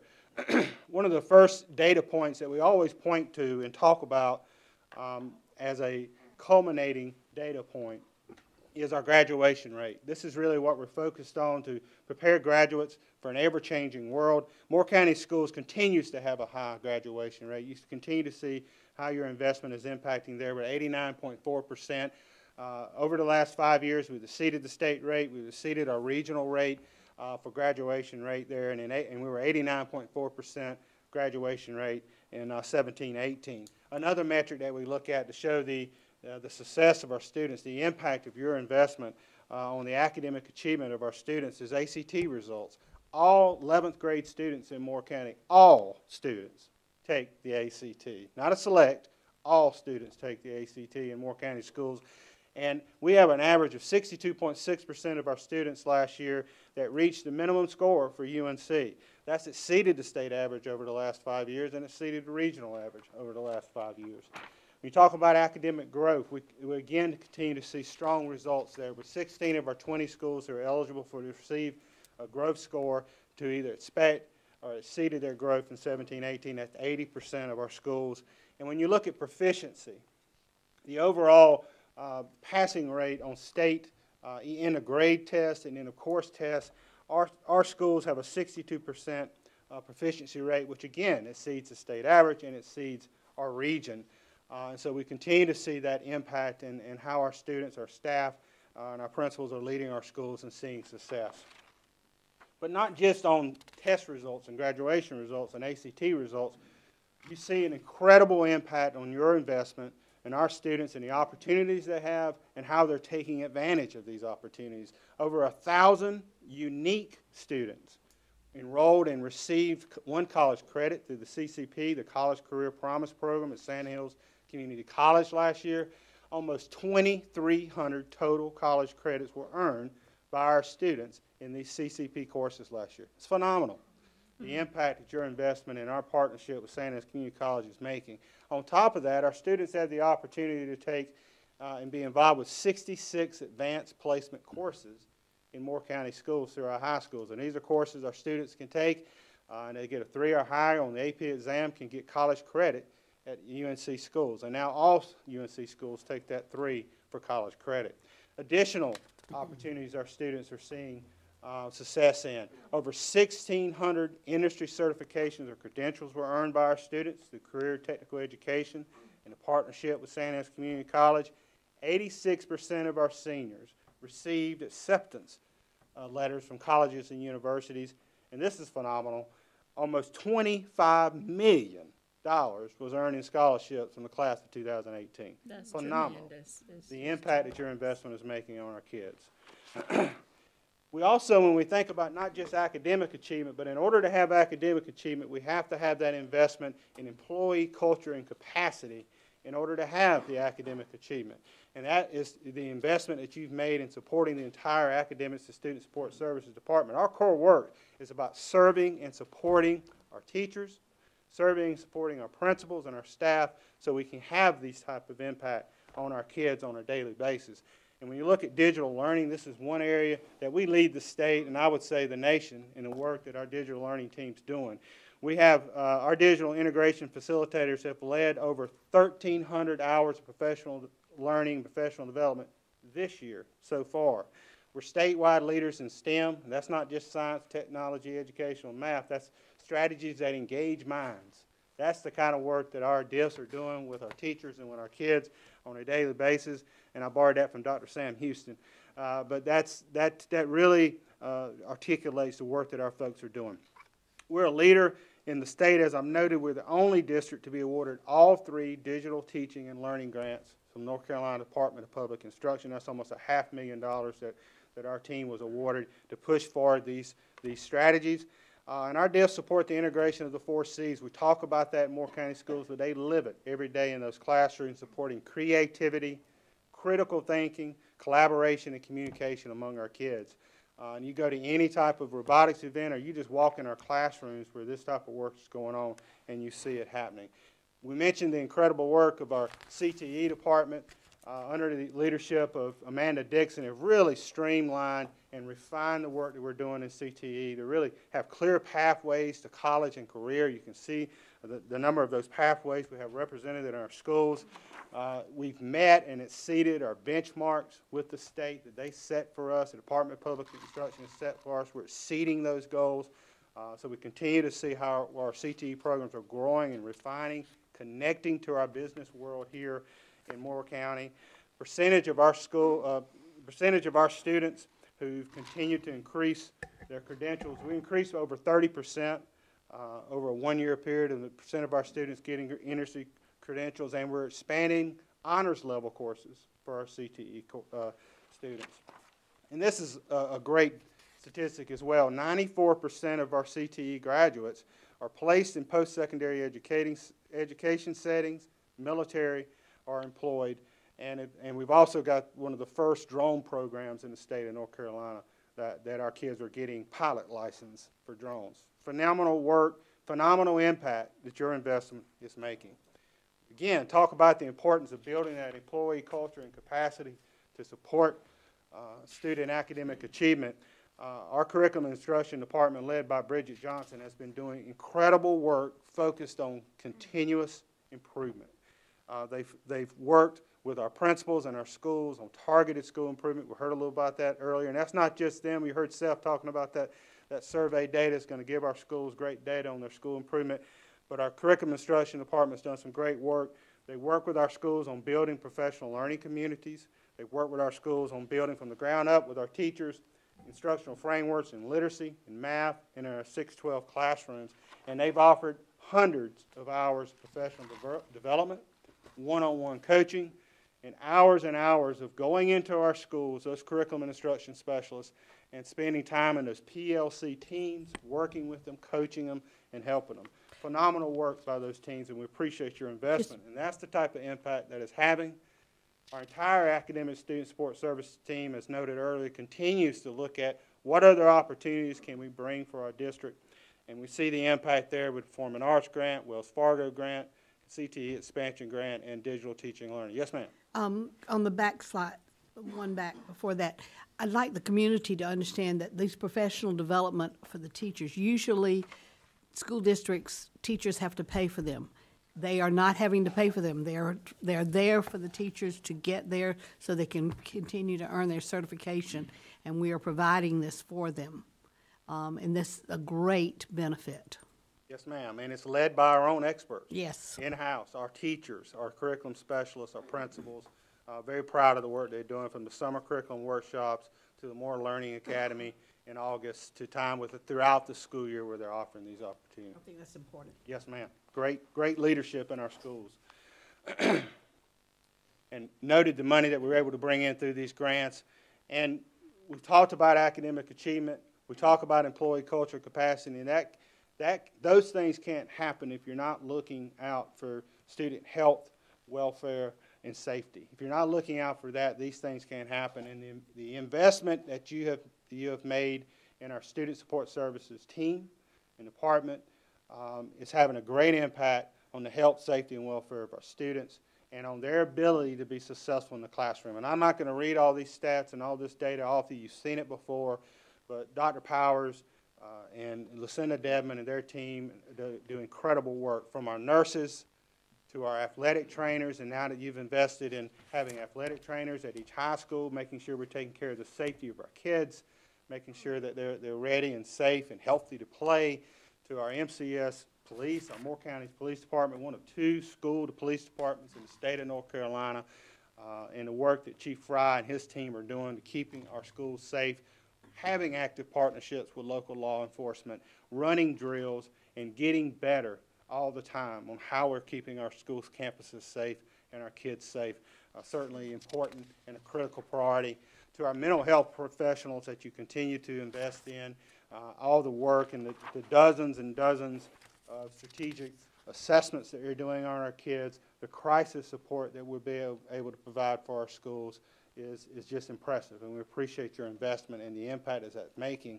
One thing I will pause for a second and highlight is our BIT team. You heard Seth note that earlier, behavioral health and intervention team.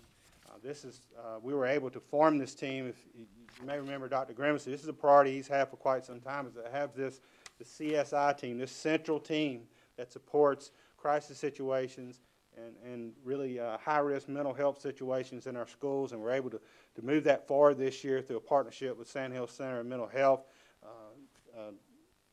The county manager, Vess, helped us get that together with them.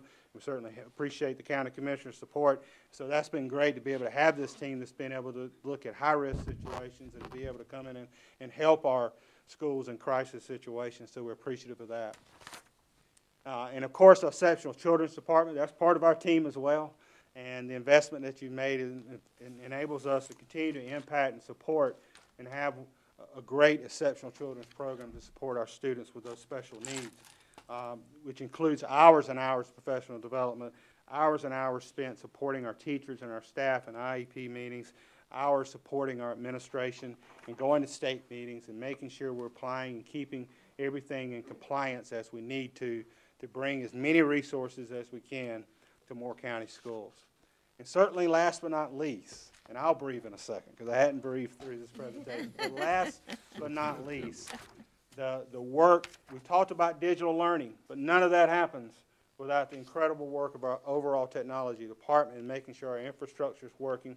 You know, we talked about back in January at the board work session on budget that infrastructure, the web access, all the different servers, it's like cutting on a light switch. We just expect it to work and come on. And Ken and his team do an incredible job on that. And you can see some of the metrics here All of our students have 612 devices, and that helps us support that work of the 4 Cs, of having our students do this. You know, they live in a digital world, so it's important that they have these resources. We have over 750 Google Classrooms classes. We have over 340 Canvas courses. That's our learning management system. Our students have created over 1.8 million files in Google Drive in the last 6 months. It's incredible. So it shows you how critical of a tool this is. And it also points to some of the vulnerabilities, some places that we're still fragile moving forward. And we appreciate your advocacy. And as we set the context for next year's budget, it's important for us to know that we still have investments that are needed in order to have the impact moving forward on our students that we want to have, and to live out the priorities of our strategic plan, to support student academic achievement, support student health, safety and welfare, and employee culture and capacity. And those include restoring reductions to our classroom teachers and digital integration facilitators, critical to bring our student support services staff off Fund 8 bridge funding, and continue to work to expand those services. It includes expanding technology services, DIFs and AIG services, and looking at those critical digital learning needs that we've talked about, such as end-of-life infrastructure, end-of-life teacher devices, and expanding those digital devices into our elementary grades. And so again, I want to thank you for your investment, and I hope this helps set the context as Dr. Grimacy talks about the budget for next year, and open to any questions and discussion that you may have. I think the big question I have is, can you distill that to a pocket guide? Because I would love to be able to share some of this data when we're out talking with folks, because this is really exciting and such positive, just gives us a positive outlook about what's happening in our schools, because we don't always have that data at our fingertips. So I'm not asking you to do that, but it would be really nice to have it, because this data is really critical for us to look at and realize what the importance of these investments are. Yeah, I want to know, my question is, were you given a time limit? How fast you had to get through that? To move briskly. Because it was nice to hear so many wonderful things that have occurred. And I was thinking the same thing. Every slide prior to slide 28 should be tweeted or put on the Facebook page one a month, or one a week, or something like that, because the information's there. It's absolutely astounding that so many good programs, so many success stories are out there. Yes, ma'am. And since you've gathered all the information already, yeah, I work wonderful I work with Catherine Murphy on doing that. Yes, ma'am.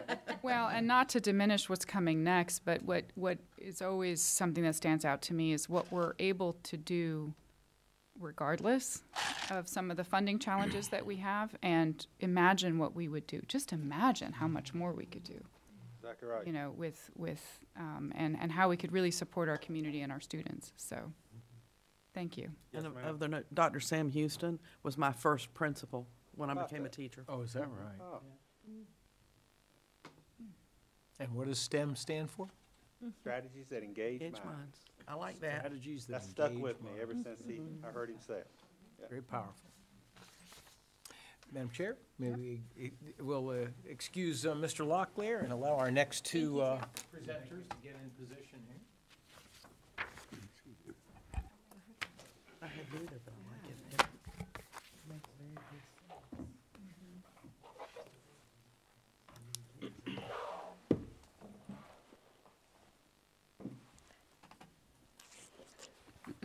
Madam Chair and members of the board, it is my distinct privilege, number one, to present my fifth superintendent's budget to the Moore County Board of Education, and to share this opportunity one final time with dear friend and trusted colleague Mike Bundy. I just want to compliment him on his loyal service to us and wish him well as he takes advantage of an opportunity to blend his professional commitment with his family commitment in Vance County, and we wish him well. So, with that, we will begin with the process and invite you, as we present the budget, to evaluate it in the context of your vision. Does the proposed budget reflect this vision as presented earlier by Mr. Locklear? Will this budget enable your mission, as presented earlier by Mr. Locklear? Does this budget fulfill your core beliefs, as presented earlier by Mr. Locklear? And does this budget align with the domain points of emphasis in the strategic plan, as presented earlier by Mr. Locklear? You saw this array last month. Mr. Bundy presented it. It illustrates how the needs that we've identified align with each of the domains in the strategic plan. There may be a few refinements in this presentation compared to when it was first offered to you last month. But we just include it in our presentation this evening. There's no real reason to go line by line through it. We're going to look at the needs of the school district from a couple of different angles this evening. But throughout January and February, this board has worked very hard with the staff to look at the rationale and justification for the many needs that are presented here. But as you can see, yet again, we've got those needs arrayed by academic achievement. So all of the needs that you see here are aligned that way. The only thing that I would point out before I move on is if you go right to the middle of the display, you see increase annual allotment for digital plan by $150,000 per year to a max of $1.2 million. Then the next three bullets: increase digital integration facilitators by 2 FTEs, increase IT technician support by 1 FTE, increase IT media tech assistant. If you're to sort of put a square around that, that's your digital plan right there, looking over the next 5 years. And then, of course, in bold, you see the proposed budget for the coming year.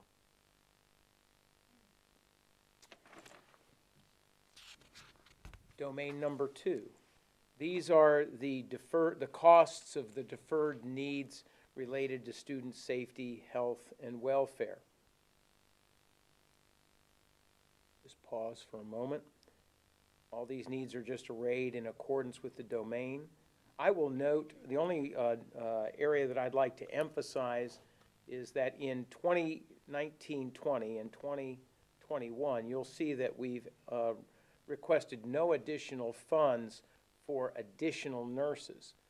During these 2 years, we have to go about the business of shifting nurses off of our dependence on Medicaid fund balance money, that temporary bridge money. That'll come back up later. But we're not adding any addition. We have to wait and add nurse positions after we make that shift of those nurses off of that risky Medicaid fund balance. And so we've actually delayed the expansion of the number of nurses in response to the strategy we used last year to move them to Medicaid fund balance. But otherwise, yet again, it's that first column, 2019-20 in bold, that reflects the proposed budget this evening, and then we can look out 4 years in advance to those costs ahead. Domain 3, employee culture and capacity. Again, your column in bold is the proposed budget for 19-20. With a total, all of these items have been discussed previously, again arrayed by strategic domain. Domain number 4, parent and community engagement. Later on, we'll come back to these positions, and you'll see I will present them as value-added positions because, like the energy manager and the military liaison, these are positions that actually might have a return on investment and may ultimately pay for themselves. And I'll get into more detail about that later. But you can see those costs associated with the digital information, proposed digital restoration of a digital information specialist, and then stipends for school-based webmasters. Domain 5, organizational capacity and efficiency. You can see that here we've identified the increase in charter school funding to cover the cost of a projected new 75 students that will attend the charters who won't come through our door. These would be kindergartners or transfers into the community that go directly to the charters.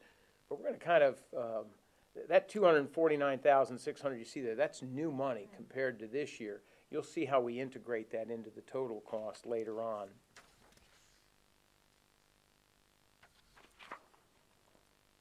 Finally, we get to a slide that summarizes it all, and you've seen this before. There may be some refinement to the numbers. Again, you've got all 5 domains here that total up to a request for $4,208,100 for next year. And then you can see across the chart, as you've seen before, these are the final numbers for subsequent years. I really like this chart a lot. When Mike presented it last week, I want to reemphasize a point that he's made previously. If you look at the bottom of the request for 1920, you see that's a request for $4.2 million. That's an increase of 14.26%. That's a lot of increase in 1 year.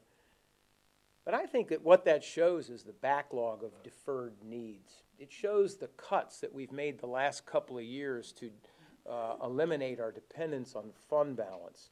It goes to show how much of a backlog that we have. And if by some miracle we were to get all that funding in 1 year and then follow that up with a rather substantial 5.28% next year, notice what happens 3 years out. We get down to within 4% annual growth in 21-22 and then under 3% in 22-23. And it just so happens that 3% growth gets us very close to what the county's existing budget policy is for annual growth in the school board budget. We're not that far away. We're only 2 to 3 years away from getting to a point at which our annual growth could be kept well within the existing margin of what the county funds. And so it may seem rather challenging to have that money up front because you as a board directed the staff last month to do this, to bring forth all of the deferred needs. We do that. This addresses the concerns of those that would say, well, if we give you everything you ask for now, you're just going to keep coming back and asking for the same amount every year. But the beauty of this board's long-term planning when it comes to budget is that when you look out 5 years, you actually see that what we're faced with right now are truly deferred needs. And that once we accommodate those deferred needs, we can work well within the current limits that the commissioners desire in their budget policy. You can see the cumulative total, and if you look out 5 years, that's a lot of money, but if you look at it as a percentage growth basis, it's quite manageable. Any questions about that slide? Okay. Finally, before I transition to Mike for a few slides, I want to compliment him on his projections on this very unpredictable but yet expensive cost item, which is, what is the state going to do with salaries and benefits? And we may yet not know until August what this is.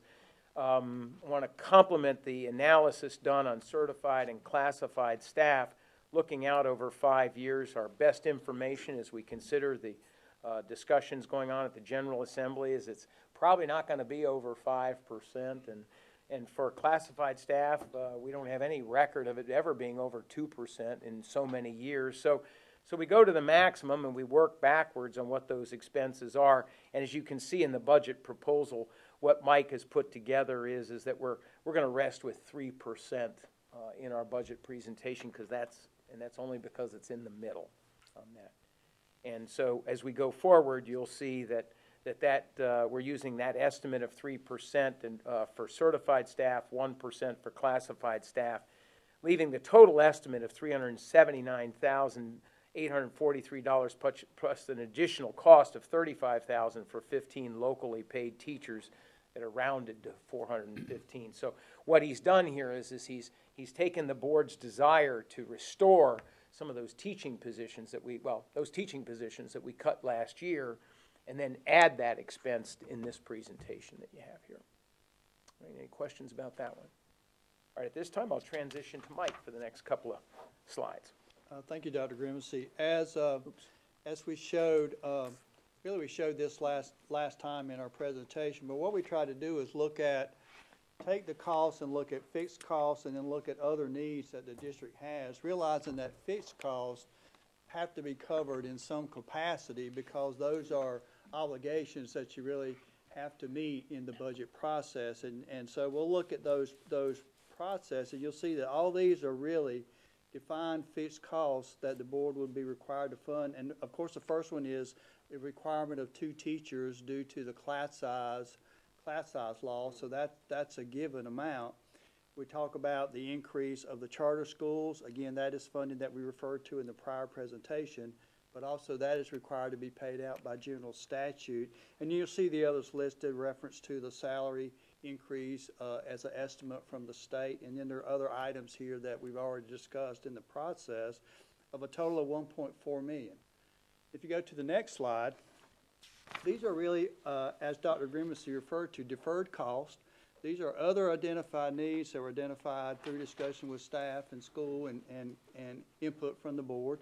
And these are items that really define what we have in our budget related to these deferred costs to kind of get us back to meeting the needs of our students, meeting the needs of our community and our parents, and funding our district as we would like to see it funded to support our students. So that's about $2.1 million, and then we have an additional slide just to total all that up, as we referred to with our discussion of increased staffing for counselors and psychologists and AIG teachers, as referred to in part of Tim Locklear's presentation. A total of $2.7 million in other identified costs. So then, if you look at a kind of take it and put a little bar graph to it to kind of give you a visual. The county currently has a forecast of $850,000, so that's the blue box, $850,000. If you think about the fixed cost are $1.4 million that we identified in the prior slide. So just given the current proposal from the county, we're about $623,000 short just to meet the fixed cost needs that the district has. So just to meet fixed costs, we require additional funding from the county. And then when you look at the other identified needs to get back to the deferred items that we've identified in our budget, that's another $2.7 million. So that total cost as directed by the board is $4.2 million to fund all the needs that have been identified in our district. And again, that's funding that also would be an additional requirement from the county to fund those needs. And so you can see that we do have a process to identify $4.2 million as directed by the board, and we would need additional funding to meet that goal. Does anybody have any questions about Mr. Bundy's visual representation? Okay. I do have one question. I'm sorry. The personnel that we're transferring from bridge funding to local funds, I know that money is going to run out, and that's the reason to be transferring it on. However, does it run out this year, or are we looking at another year or two? Is that something that the transfer to the regular funds could be delayed another year or two? I mean, I know it's only $237,000, but. Okay, Ms. Carter, I'll direct your attention back to slide 6. The second line down, it says reduce Fund 8 bridge funding by 2.5 nurses and 1 counselor for 1920 and 2.5 nurses and 1 psychologist for 2021. Essentially, those are positions that were assigned to the Medicaid fund balance last year, and that's the answer to your question. So by 21, 22, the money is gone. Yeah, that we have been using. If we do not allocate $237,500 this year, then all of that would have to be allocated in 2021, or we'd be looking at cuts as we go into 21, 22. All right, so what we're doing is a little bit of far-range planning, huh? Yes, Long ma'am. range We're doing it planning, over 2 years. which is good. It's very good. Yeah, one of the advantages of looking 5 years out is we anticipate that and try to be prudent in how we plan. As Mike Griffin used to say, strategic allocation of resources. I might bring that back from the past. Well, and just if I look at slide 15, what we're looking at then is the total of that. So far, the commitment is for $850,000 from the county, is that That's correct? based on the county manager's forecast on January 14th. So it's a forecast at this point. Yes, ma'am. So the difference between the 4.2 million and the county forecast is 3.4? Yeah, about Am I doing that right? 3.4. Okay. That'll come up in our summary at the Okay. end. Essentially, board members, you've had the same budget presented in two different ways, okay? First, we presented the budget to you by domain, strategic domain, and then by fixed cost and other deferred costs, okay? So now, based on Mr. Bundy's detailed analysis, visual detailed analysis, let's look at the framework of these needs. What we've attempted to do in this final array is to take the same costs and organize them in one last format. The box at the top organizes, perhaps if you have to decide what are the priorities among your fixed costs, you have to ask yourself, well, what do you absolutely want to maintain for next year? Okay, what is it you absolutely have to do, or else you have to cut in order to accomplish that? So with that, we had to say, well, what new revenue do we have which is most secure? And if you look back at that previous slide, that $850,000 is your first threshold. So with that, Mr. Bundy and I looked at, well, what are those, if we had to come in under $850,000, what would we do? And then we would round down. You can see that the first four cost items that we put in that first box come out short of $850,000, come out about $40,000 short, because the one that is next is $270,000, so we bumped it down. What we'll note here is that the first two locally funded teaching positions that we have to add are those that are mandated by our compliance with the class size reduction law. Because the state funding for teachers K through 3 is allocated on the assumption that all of the children are in one building, once you spread them out to multiple buildings, you have rounding. And across all of Moore County, it always rounds to the state's favor, which means that compliance requires us to add 2 more teachers. So the first $130,000 we add is to keep us compliant with the law. So it's not really a lot of choice. We're going to have to spend $130,000 to do that. The next line, and we won't go through all these with this much detail, but just to kind of help the public to really underscore why sometimes we have to spend local dollars to accommodate state law. The next $249,600 is money that we have to add to our charter school expense. We've projected that there will be 75 new charter school children next year who never came in our door. That means before we spend a dime on any child that currently is in our schools, we must first spend $249,600 local dollars for children that are not in our schools. They are still public school children, and they deserve an education. That is not the concern that we have. Our concern right now is that the current approach to financing those children that requires local dollars to accommodate the expenses for those children have to pass through this school district, and it counts against us. That is why Mr. Bundy has presented the alternative approach to funding charter schools.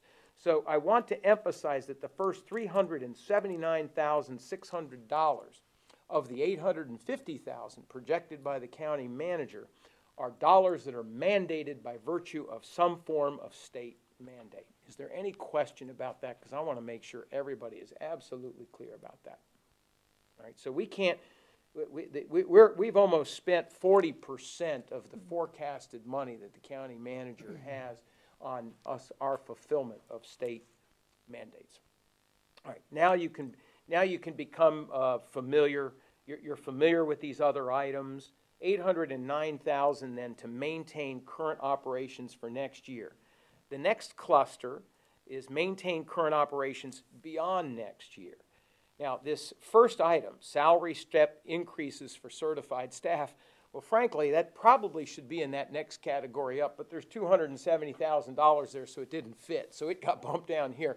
But we really are obligated, if we want to recruit and retain teachers, when we have a local supplement scale for teachers, it's a good idea to make sure teachers are able to advance on that scale. And if they don't, that's a good way to start compromising our ability to recruit and retain teachers.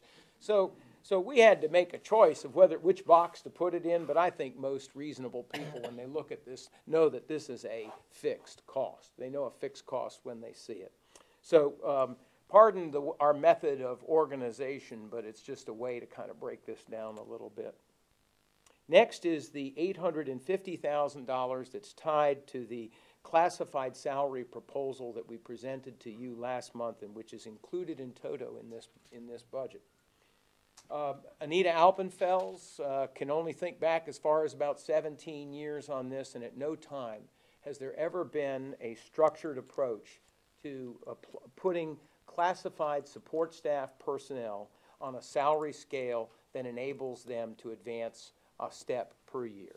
The scale that we've presented to you, in my view, is insufficient because it is not ambitious enough. And tonight I want to apologize to our classified support staff personnel because I have not been aggressive enough. This is a modest proposal that merely gives our support staff employees an assurance that they would get a 1% COLA from year to year if they meet their performance standards. That is more money than they're currently getting from this very complicated supplement structure that nobody understands. So the first thing we do is give them a salary scale where they can predict what their earnings will be and that they'll have some assurance that they'll get the most modest of COLA, cost of living adjustments, from year to year if they meet performance standards.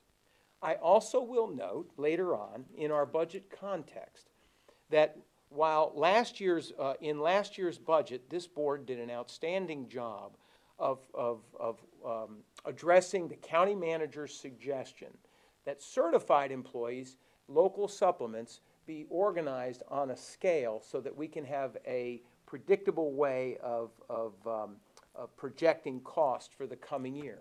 We did that. And we did it in a way that allows us to be reasonably competitive with our certified staff. I'll note later that the county also came up with a salary scale for its employees last year, and that those employees were moved to that scale this year. And I applaud that. I think our non-school county employees perform magnificent services for our community, and I support what the county commissioners did to support our non-school employees. I will note, though, that leaves more county schools classified support staff employees as the only employee classifications that have not gotten this kind of attention in the last two budget cycles. And I do think that this $850,000 is expensive, but it is what it takes to get our classified and support staff employees onto a scale. Thereafter, as Mr. Bundy has shown you, for them to advance, if all of them came back year after year, the cost of them advancing 1% per year on each step is a mere $160,000 a year. Very manageable within our annual growth rate. So I applaud your willingness to allow us to include it. But I think that in order for us to maintain current operations beyond next year, I think this $850,000 is essential, and I'm glad that so far you've agreed with us. Otherwise, you can see the bridge funding transfer of moving 2.5 nurses and a counselor, which represents 50% of that expense, which has to be covered in the next 2 years, is there. So that explains why this next box has $1,357,500 in it. This is this next, if you would, bucket. I don't want to call them tiers because we're not necessarily into priorities here. It's just a way of organizing the expenses. So the first box is what do we need to do within $850,000 just to maintain current operations and limp along. The next one is to maintain those operations into that second year. Before I move into the next boxes, are there any questions on this slide? I have just one. Yes, ma'am. So for the charter school, allocation of the 249,000. Now, is that the dollar amount that we want to remove and put into a account by itself? That's a good question, Ms. Thompson. This $249,600 will be included in a bigger fund. Yes, Okay, ma'am. from previous that we've got to Yes, ma'am. make sure. You Okay. remember from Mr. Bundy's Okay. presentation, it was about 1.1 million. Exactly. This 249,600 would be that money that would go into that fund. Got it. It would be part of that. And we wouldn't, this is, you know, if there are 50 of these students, we wouldn't get all of that money because the children wouldn't be there. It's a reimbursable account. So Right. if the county were to establish this fund and there were fewer students, then we would only get reimbursed for the students we're actually paying for. Right. And Okay. likewise, if it was over that, theoretically, they would put a little bit more than that in there because they'd be able to use fund balance money. As we know and they know, we no longer have a fund balance other than just a cash fund balance. It's the county that has the general fund balance and the capital fund balances that are totaling in their report to Moody's close to $50 million at this point. So that flexibility to address those adjustments would be in the county's hands and be Okay. much more manageable. Good question, thank Okay. you. And Dr. Anybody Grimmett, else? it's worth noting that items 1, 2, and 3, the adding teachers, the charter school, and the salary increase are all just estimates, and that the numbers could actually be higher. We could need an additional kindergarten teacher, or there could be more charter school students, or the state could generously raise salaries even more, and so we would come up even shorter on the amount of money that we have. This presentation demonstrates prudence, it demonstrates conservative budgeting, and so nobody can claim that we're introducing a fat budget. These are needs, some of which have been validated by this community for 4 years. You know, on the K2 teach or K3 teachers, you know, if they take away some flexibility and not allow us to increase our class sizes, hold to the average but not increase our class sizes, I think we're really fortunate. We only need 2 teachers this year. If they take away any of our flexibility, it's going to be more all the time.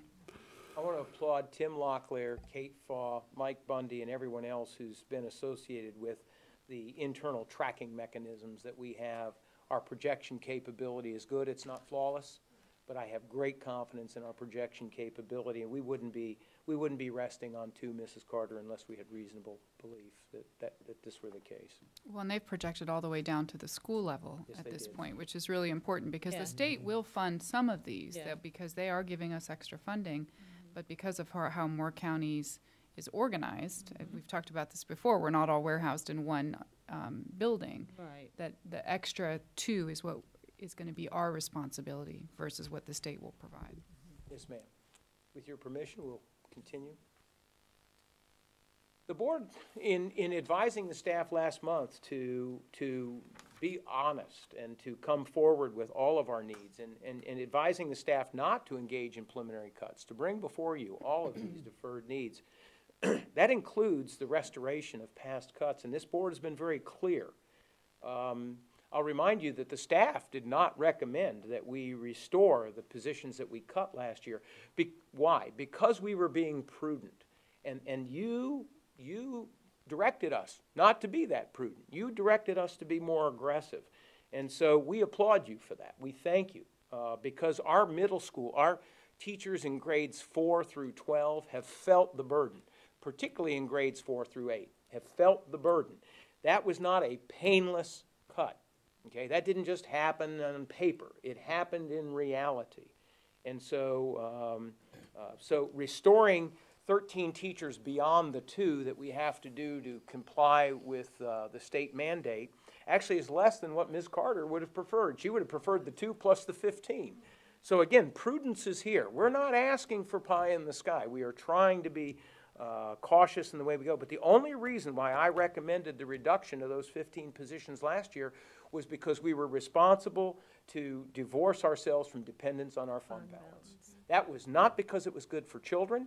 It was not good for teachers. It was not good for Moore County schools. It was good to balance the balance sheet. Now that's important. We have to do that. The big number has to be on top. But I am very pleased to reintroduce these 13 positions going forward because the need is there. We also cut a diff position last year when we should have been adding 2. So now we're down 3. And before we can add 2, we got to add the 1 we cut. All right, so this just restores the 1 that we cut. And as you remember, in our long-term plan, we got 2 more that we've got to bring back later. We cut $156,000 out of maintenance operations, but because we saved money with energy conservation, we were able to cover that cost. But we are not saving money with energy conservation because we want to just cut our budget. We are saving money with energy conservation because we want to reinvest that savings elsewhere. So it was never our intention to save on conservation. We didn't ask our teachers to give up all their little refrigerators and hot plates and microwaves simply to cut the budget. We asked them to do that so that that money could be reinvested back into the quality of the work environment of our classrooms. So we've separated out restoration of past cuts in this particular box where we're organizing the budget, this array. Next, I referenced earlier value-added investments. Previously, we had a district-level webmaster, and as one of those many cuts we had to make to balance the budget, we cut that position a couple of years ago. And it has been difficult to maintain from a district level our websites. We struggle to keep things up to date. And so just to restore that position back to the level of service we provided, I think is worthy of consideration. But we also know we're entering into a new climate of educational choice with the General Assembly investing vast amounts of money in vouchers for private schools and charter schools. It's time that the public schools no longer apologize for making sure the public is well aware of what we have to offer. The fact that we have no waiting lists. We don't turn anybody away, ever. We accept everyone, and we try to do everything for everyone, whether it's the child that struggles or the child who succeeds, and everybody in between. And so we need to make sure that our message gets out there, too. And so our website and the way we organize our digital information services is very important, and I would say that it's become more important in just the last couple of years since that environment has changed. But here's the other thing we've learned.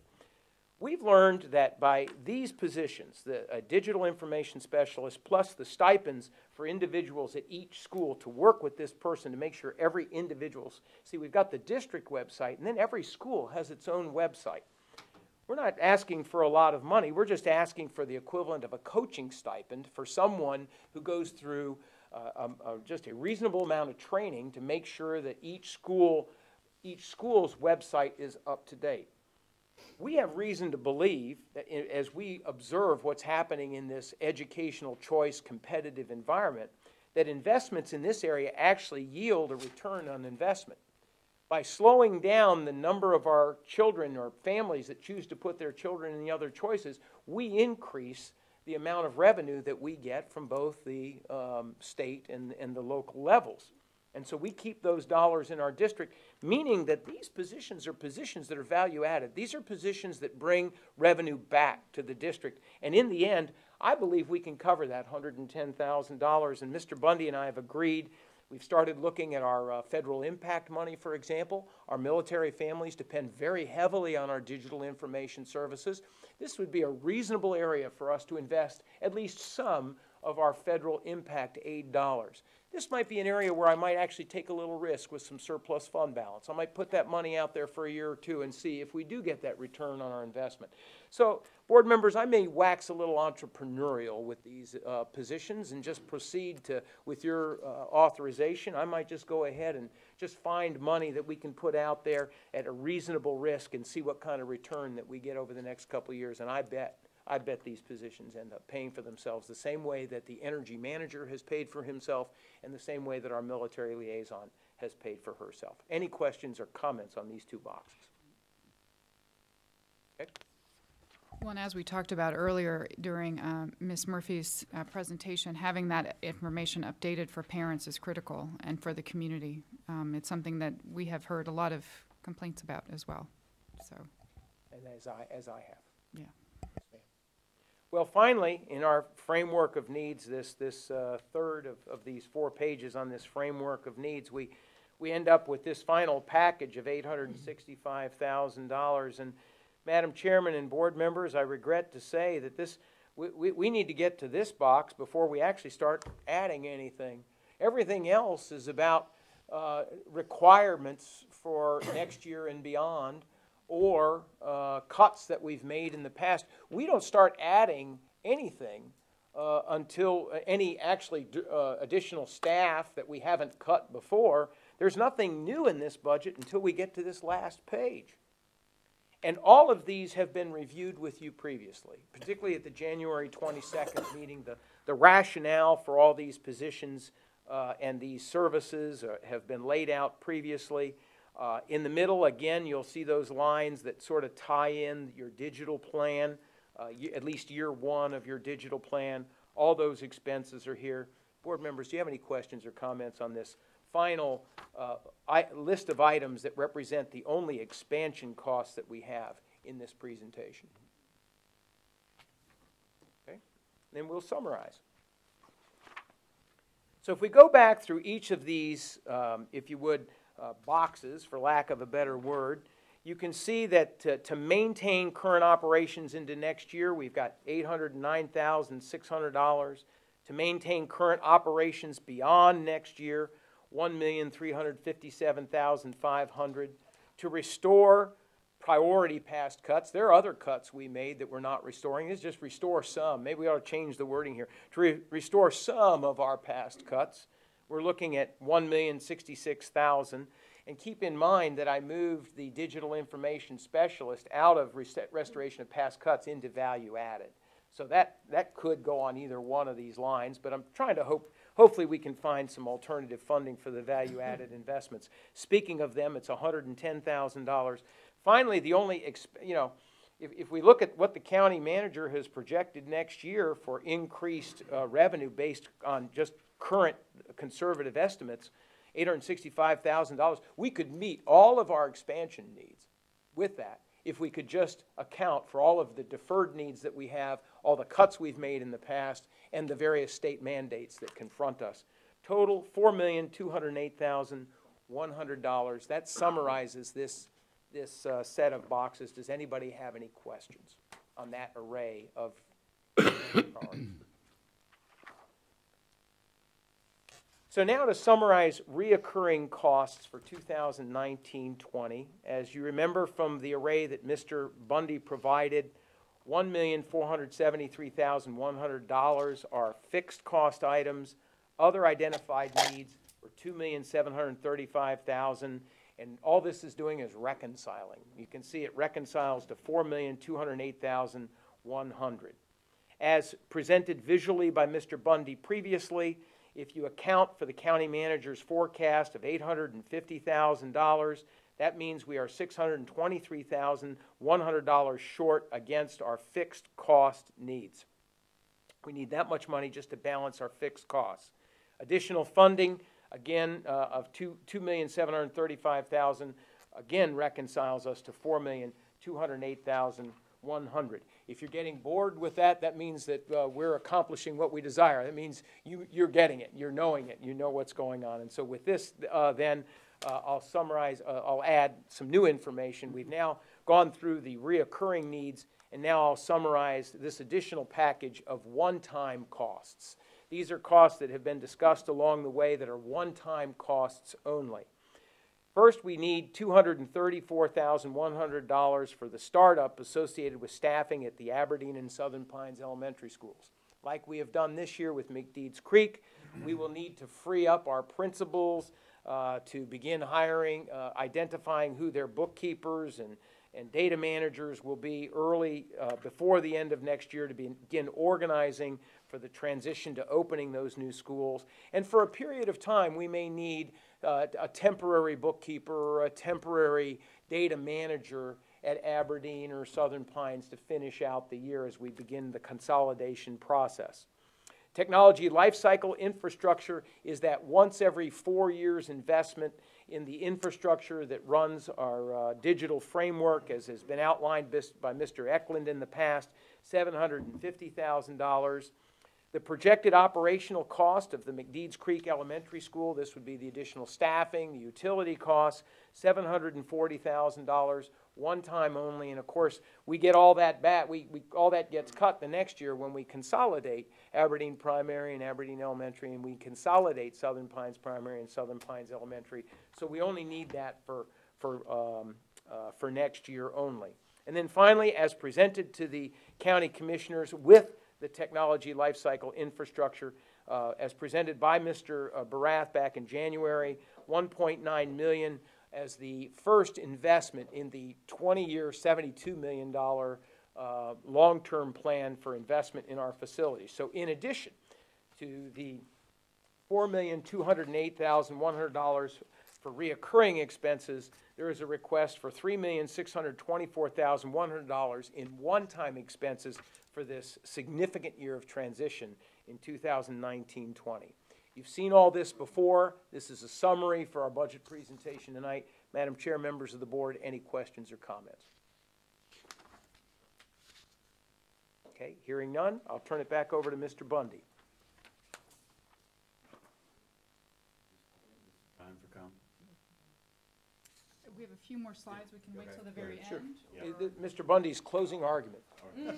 Counselor? He's chomping at the bit, Mr. Bundy. Yes, sir. This slide just kind of does a recap. It shows where we've been the past 5 years. It shows in 1920 that the county funding is $35,208,100 for just the current expense, not the one-time funding, but just the current expense. That's an increase of $4,208,100, which is a recurring total that we've seen in the prior slides. Represents an increase of about 13% over the prior year. That does include and the caption at the bottom kind of summarizes the total of that number, $29,500,000 plus $900 for the digital learning fund, $750 for the capital outlay fund, and then the $4,058,100 for the total of $35,208,100. If you break that down, you look at the just this year in 1920, you'll see that you have local expense $32,298,100, and then the charter school number gets back to Ms. Caldwell or Ms. Thompson's question about how do we break that down. That $1.2 million is the amount that we would request the county to set aside, not part of our capital, not part of our current expense. That is the total of the $1 million that you saw in the PowerPoint, plus the $249,600. That's the additional cost this year. That total is rounded to $1,260,000 is where I'm getting my number from. Then you have capital expense of $750,000. And as Dr. Grimacy mentioned earlier, the digital learning fund is this year is funded at $750,000. We've increased that by $150,000 for a total of $900,000 for next year. Ultimately, getting to that $1.2 million as we move on in future years. So that's the breakdown of the $35 million. Before you leave that slide, is this how we would present it to the county commissioners then? Yes. With the additional column for, or line item for charter schools? Yeah, that would be that would be new for this year. Okay. Yes, ma'am. Then if you look at the local expense fund, your Fund 2 money, you have the breakdown of the county appropriation, the additional funding for the charter schools, and then you have a couple of other streams of revenue, fines and forfeitures, and interest. So that total is $34,038,100 for the total budget for Fund 2 for the 2019-2020 school year. And that accounts for the, okay, never mind, go ahead. Then you look at if you look at the overall budget has a proposed level of $75,500,000 from the state, Fund 1. Local expense is the $34,038,100, which ties back to a prior slide. Federal fund, Fund 3, is $7,400,000.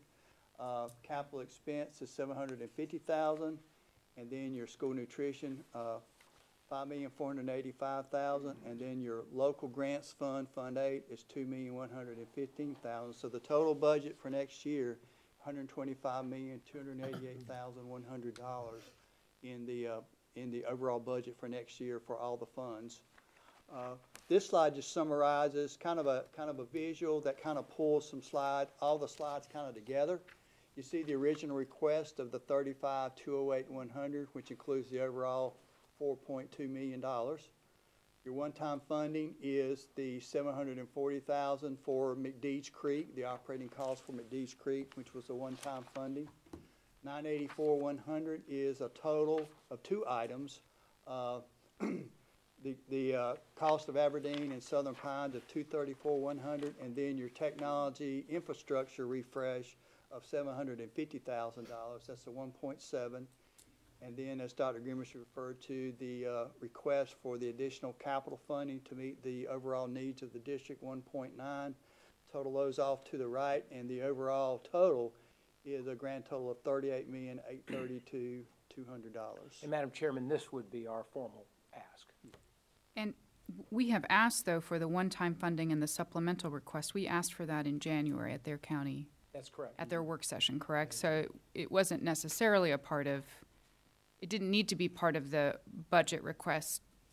That's correct. But It's just today we haven't not heard the heard answer. back, Right. and so this would be an opportunity, hopefully, that the county will be, the summertime's coming. And Right, so we need the answers. The sooner we know Right. about the county's position on that request, both from the technology infrastructure standpoint and the capital standpoint, we need to be about planning what we're going to do with that money. Mm-hmm.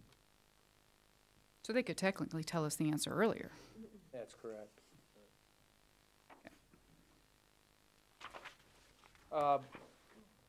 Final statements from the staff. The current budget framework is, in my view, positive and constructive. What a difference a year makes. There's no cuts in this budget. This is the first time that I've presented a budget since I've been superintendent where I haven't been cutting things. And so what causes us to be positive and hopeful is that Moody's increased Moore County's bond rating from AA1 to AA2 for general obligation bonds and AA2 to AA3 for limited obligation bonds. And the county is approaching a total $50 million in general capital fund balances, which is a good thing. We celebrate that. And I compliment the commissioners and the county manager and his staff for getting us to that place. But that's something worth celebrating, and it creates a context for discussions about services, across the board services, including education. Moore County is reassessing property value and considering increases in tax rates, and probably won't do so again for another 5 years. So this is a year for us to have a robust conversation about what we might do about deferred needs. Moore County voters approved a quarter-cent sales tax increase, which increased revenue from between 2.5 and 3.1 million, and current projections from the county manager's office is it's more likely to be on the high end. I was so encouraged when I saw in the county's presentation to Moody's that last year the revenues brought in by sales taxes and hotel taxes last year exceeded the amount of money brought in 2014 when we hosted both the men's and women's U.S. Opens. And that was just a normal year for us. We didn't have a lot of special events. That's just a reflection on the growth of the economy and the revenues that we're receiving. And as I mentioned earlier, Moore County approved a $1.2 million increase in local expense to support a much-deserved shift of non-school employees to a salary scale for this current year. The projected cost for the first step increase in the coming year is projected by the county manager at $337,000 for a total increase over a 2-year period of $1.5 million, and I think we can all agree we support that entirely. But it does mean that Moore County schools, classified and support staff employees now end up as the only classifications in Moore County that have not gotten similar kinds of attention. Our certified employees have, the non-school county employees have, and I'm hoping that now is the time for us to give emphasis to that for our support staff employees.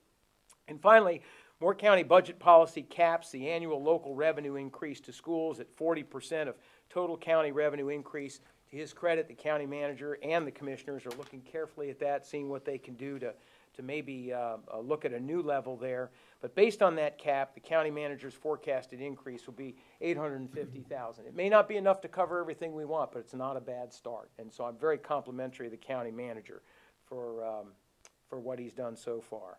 Budget process next steps. You will conduct a public hearing on this budget next week and have your own discussion. April 1st, you'll kind of after the public hearing, we'll await your input from the chair on perhaps refinements to this budget presentation. And then on April 8th, you'll take action on your budget based on the public hearing and the input that you received. May 7th, we will be presenting the budget to the County Board of Commissioners. Would like the public to be reminded that the commissioners now are conducting their meetings on the first Tuesday of the month at 10:30 in the morning. So this will be the first time that the superintendent has presented the school board's budget at a morning meeting when, of course, teachers and many interested members of the public are involved in school at that time of day. And so for those that wish to participate in advising the commissioners, responding to the commissioner's invitation to offer their input on the budget, it would be that second meeting in May. Public comment would be the most advantageous time to do that. June 4th, the county manager will present his recommended budget to the county commissioners, and then on June 18th, the county commissioners will conduct their public hearing. That will be an evening meeting. Public input will be received, and shortly thereafter, the commissioners will take action on their budget. Mike? As part of our budget process, we had an advisory committee, and these are the members. Let's go one slide, please, sir. Sorry. These are just some members, and I would like to thank Chairman Wallen Miller, Vice Chair Ms. Carter. Tom Bowles is Vice President of First Bank, was part of our committee. Bruce Rosenberger, Director of Administrative Services, Town of Southern Pines, was a member of the committee. Dr. Grimacy Superintendent, Mr. Locklear, Dr. Eppenfels, and myself. They function as an advisory to Dr. Grimacy to kind of formulate the budget, challenge assumptions in the budget, and I appreciate their input and involvement, and I want to thank the committee for their service to Moore County schools. And finally, I want to remind us that for the last 4 years, we have failed year after year. We have failed to improve retention and recruitment of high-quality teachers, support staff, and leadership. We have failed to accelerate our teachers' access to base digital content. We have failed to expand the one-to-one student-to-laptop ratio into grades 3 through 5. We have failed to establish a plan to address technology infrastructure obsolescence. We have failed to reduce the student-to-nurse ratio toward the state-recommended 750 to 1 from the current 900 to 1. We've been stuck in this position for a couple of years now. We failed to expand support for student mental health services to the level that we should. This should be worded a little bit differently than that. We have done some improvement on that, but we've not done it nearly as much as we know we should. We failed to expand all assistant principal and data manager services to 12 months to accommodate our customers when they come in over the summer. We've got to rotate through vacations, and sometimes people show up and we don't have enough people in the building to be there. And finally, we have failed in past budgets to create a separate and independent school, a charter school fund. The good news is that this proposed budget accomplishes what those past budgets have failed to do. This budget reduces reliance on non-reoccurring revenues. Of course, that's subject to seeing what the final outcome of the state budget will be. It provides funding to maintain current operations and services. It restores past cuts of teachers and maintenance services. It provides funding to improve retention and recruitment of support services, technology services, and student services. And it provides one-time funding for operational needs. And it is done so because this board directed the staff to present a budget that comes across that way. This is officially the superintendent's proposed budget, but it is one that I sought your counsel on a month ago. You provided that counsel. I am proud of you. I hope you are proud of our staff. I am. We are happy to answer any questions or receive any feedback that you have to offer. Bruce, yeah, you wanted to say something. Now it's you. You might have forgotten. I haven't. No, I'll make two comments to start off with.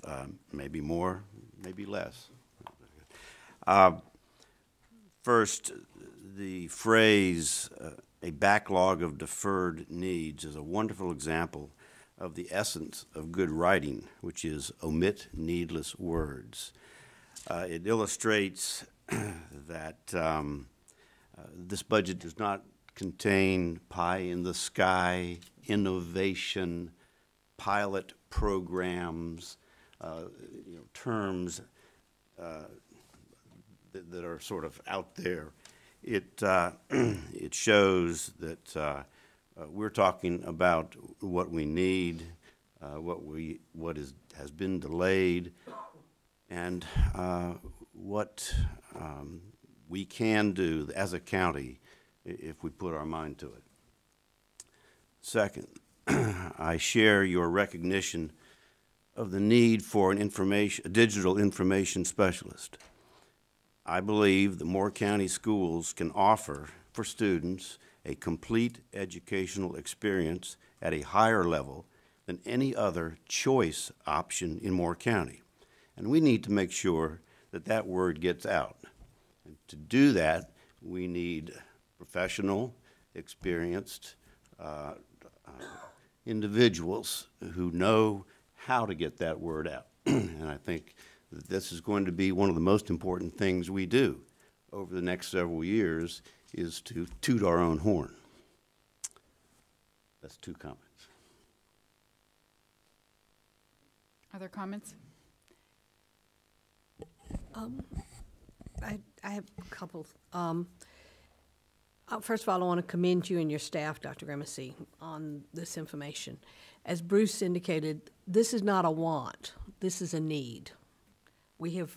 What I continue to consider is that for 20-some odd years, we deferred maintenance on our buildings. And look what happened. Thank goodness people stepped up, and we are now looking at new buildings. Do we want to wait another 20 years with deferred personnel matters? I don't. I don't want to be known for that. I want to be known for the persons on the board that moves forward. And as such, again, these are not wants, these are needs. If we want to keep wanting to, with what Mr. Locklear talked about with our CTE students and what our students are doing with the College Promise and how we're progressing in that, if we don't start earlier in the 3 through 5 with the digital components and getting our teachers better trained in that area and giving the students those opportunities. There was something on the news this weekend that talked about if we don't start in kindergarten with programming and coding with our students, it's going to make a difference, because by the time they get to 3rd grade, they are already set in certain ways. So we need to start now. And if we don't start now, are we going to, and continue deferring, I'm concerned about where we're going to be in the next 5 years even, not 20 years.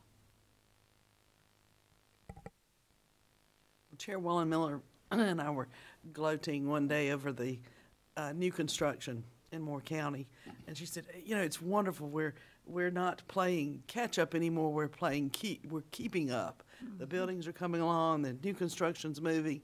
Our students are going to be in very fine new buildings over the course of the next few years. Unfortunately, applying it to this budget, we're not playing keep up anymore. We're playing catch up again. Mm-hmm. And there's not a thing on this budget that we can leave out. Well said. Mm-hmm. My comment is, and I know how the public's going to respond, when they hear this, but my comment is, one of the reasons I like being in education rather than with a village or something, this budget's not based on what we want. It's not based on what we need. It's based on what our kids need. Exactly. And that should be the basis for every single decision we make. Well said, and that was a little bit of what my comment was going to be as well. At the core are our students. What do our students need? Some need counselors. Some need nurses. They need everything that's on this list that has been presented to us tonight. And we have seen that the impact of what investments have been on our students, they are excelling and by leaps and bounds. And we are just adding to what has been deferred to even get them higher. I appreciate your efforts. Mike, it's been such a pleasure working with you, and we hate to see you go. I'm sure Vance know they're getting somebody awesome, but thank you so much for the work that you and your team have done, along with our great Dr. Bob. To me, this is what we need for our students. Yeah, I want to say thank you too. You've changed our budget tremendously, and always with a smile, and so we appreciate everything that you have done for us. Hate to see you go. Really hate to see you go. About the budget, just put in a little perspective.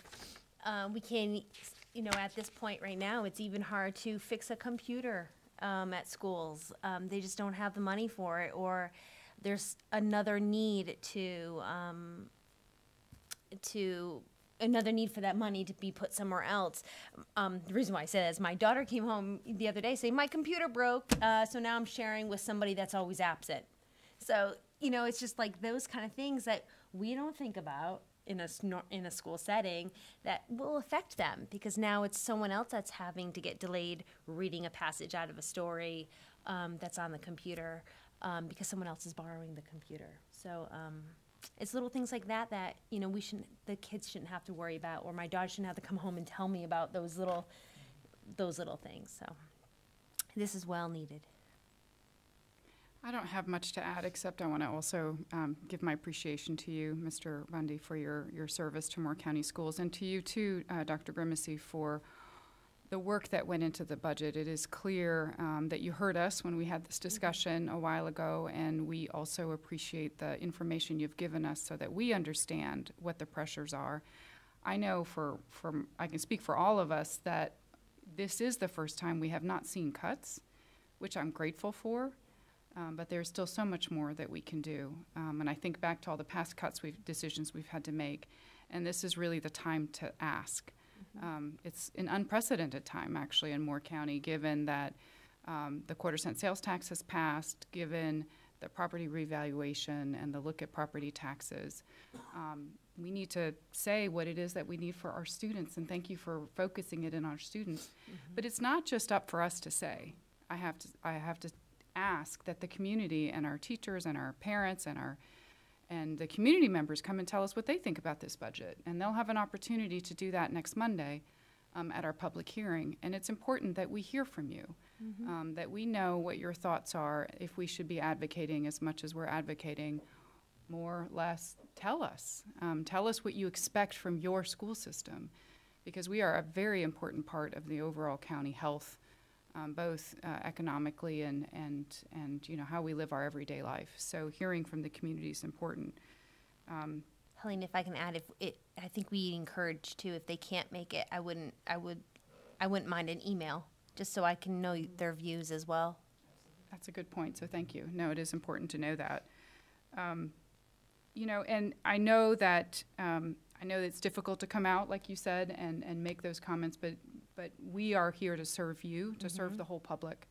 And so understanding what your desires are for your school system, for our school system, is really important. So we look forward to hearing from you next week. And I would ask, I don't know what the best method is, but to provide maybe a one-page handout that could be placed on the website as well for our budget, just so that several people have approached me in the grocery store. I've been in some of the schools over the last 2 or 3 weeks, and different people are asking about dollars. I mean, folks are interested. They're interested, and some have specific items that they're more interested in. So just to have something that I can say, here, this is what we're going for. Come and speak on whatever your specific need is, would be very helpful. And that'll be coming very soon. Actually, Okay. Vice Chair Carter and Ms. Murphy and I have been working on something. So we have something very soon to share with you all, because I think it's important. I think those of us that are steeped in these conversations week in and week out know how important it is, but we can also summarize it in a way that is understandable and digestible for the public. Thank you. Thank you. And with that, we have final board comments, I believe, are the last items. Are there any additional items that folks want to comment upon? I have one. I've got one too. We'll start over here. You go first. I just want to just send shout-outs and kudos to all of our schools. We have some amazing celebrations and some wins that are just going on at all of our different schools with athletics, different programs. Every time Facebook is coming out, somebody has won something. So just shout out to just so many great things that's happening now within all of our different schools. That's a great lead into what I was going to say. And a shout out to Mary Kate for putting it on the front page of the fishing team of Union Pines High School. They are the state championship. They won this for the state champions for North Carolina, and they're going to go to the nationals in June. My husband was lucky enough to be one of their, he's a professional bass fisherman after he retired from the military, so that's his fun job. And he volunteered his services to be their team captain. So he really enjoyed that, and when they won, it was such an honor. So we don't get it's a little team and making big waves in the state of North Carolina. So just want to congratulate No pun them. intended. Another state champion for Moore County Schools. That's right. And Sonia, I have it here if you don't want to type it up. Tomorrow is our annual middle school debate tournament. And this year, for the first time, we will have teams from every, 6th, 7th, and 8th grade school within the county. It takes place at Sand Hills Community College. They quite obligingly loan us their campus when they are on spring break. And so please drop by. The first round will start about 9:30. Kids arrive at 8:30, and the rounds start at 9:30, and they'll be debating all day long. In the Dempsey Center? That's the check-in point, Okay. yes. So, we're formatting the future. That's fantastic. And I just want to thank the two elementary schools that allowed us to come, Ms. Carter and I, to come in and play. We went in and played with the four classes at both Southern Pines Primary and Pinehurst Elementary in their purposeful play. And it was so fun just to get on our knees, hands and knees, and play with these kids and see what kindergarten is like these days. Were you tired? No. Oh. No, supposed to say yes. I didn't want to leave. There was a lot of I didn't energy wanna in those leave, classrooms. A lot of energy in those teachers as That's what I well. mean, yeah. It was Yeah, and that's a amazing. good reminder that kindergarten registration is coming up for folks March 22nd. Is that Don't true? forget the plays that are going on in March with the high schools. They're coming up, the mid-March. And Yeah. middle schools. And the two other quick things I wanted to point out is, speaking of champions, Moore County Schools has 5 teams going to the state championship for Odyssey of the Mind. We just had that competition on Saturday. So 5 out of our 7 teams qualified to go to the state championship. And last year we had several go on to Worlds. So we'll look for that. And I also just want to congratulate Andrew Lyons. I hope he's listening. I doubt he is. But he won, he is the chair of the Moore County Public Education Foundation, and he won the Builders Cup from Kiwanis last week, which recognizes his volunteer leadership throughout the county, not only for Public Education Foundation, but for a lot of other things. And you're in the presence of a former Builders Cup recipient. Well, right there, yes, Mr. Cunningham. So I just think we should be very grateful to Mr. Lyons for his service to Moore County Schools and to the rest of the county. So I just want to extend my thanks to him. Is there a motion? My chair is continuing. Move the meeting be adjourned. Yay. Is there a second? Second. All those in favor say aye. Aye.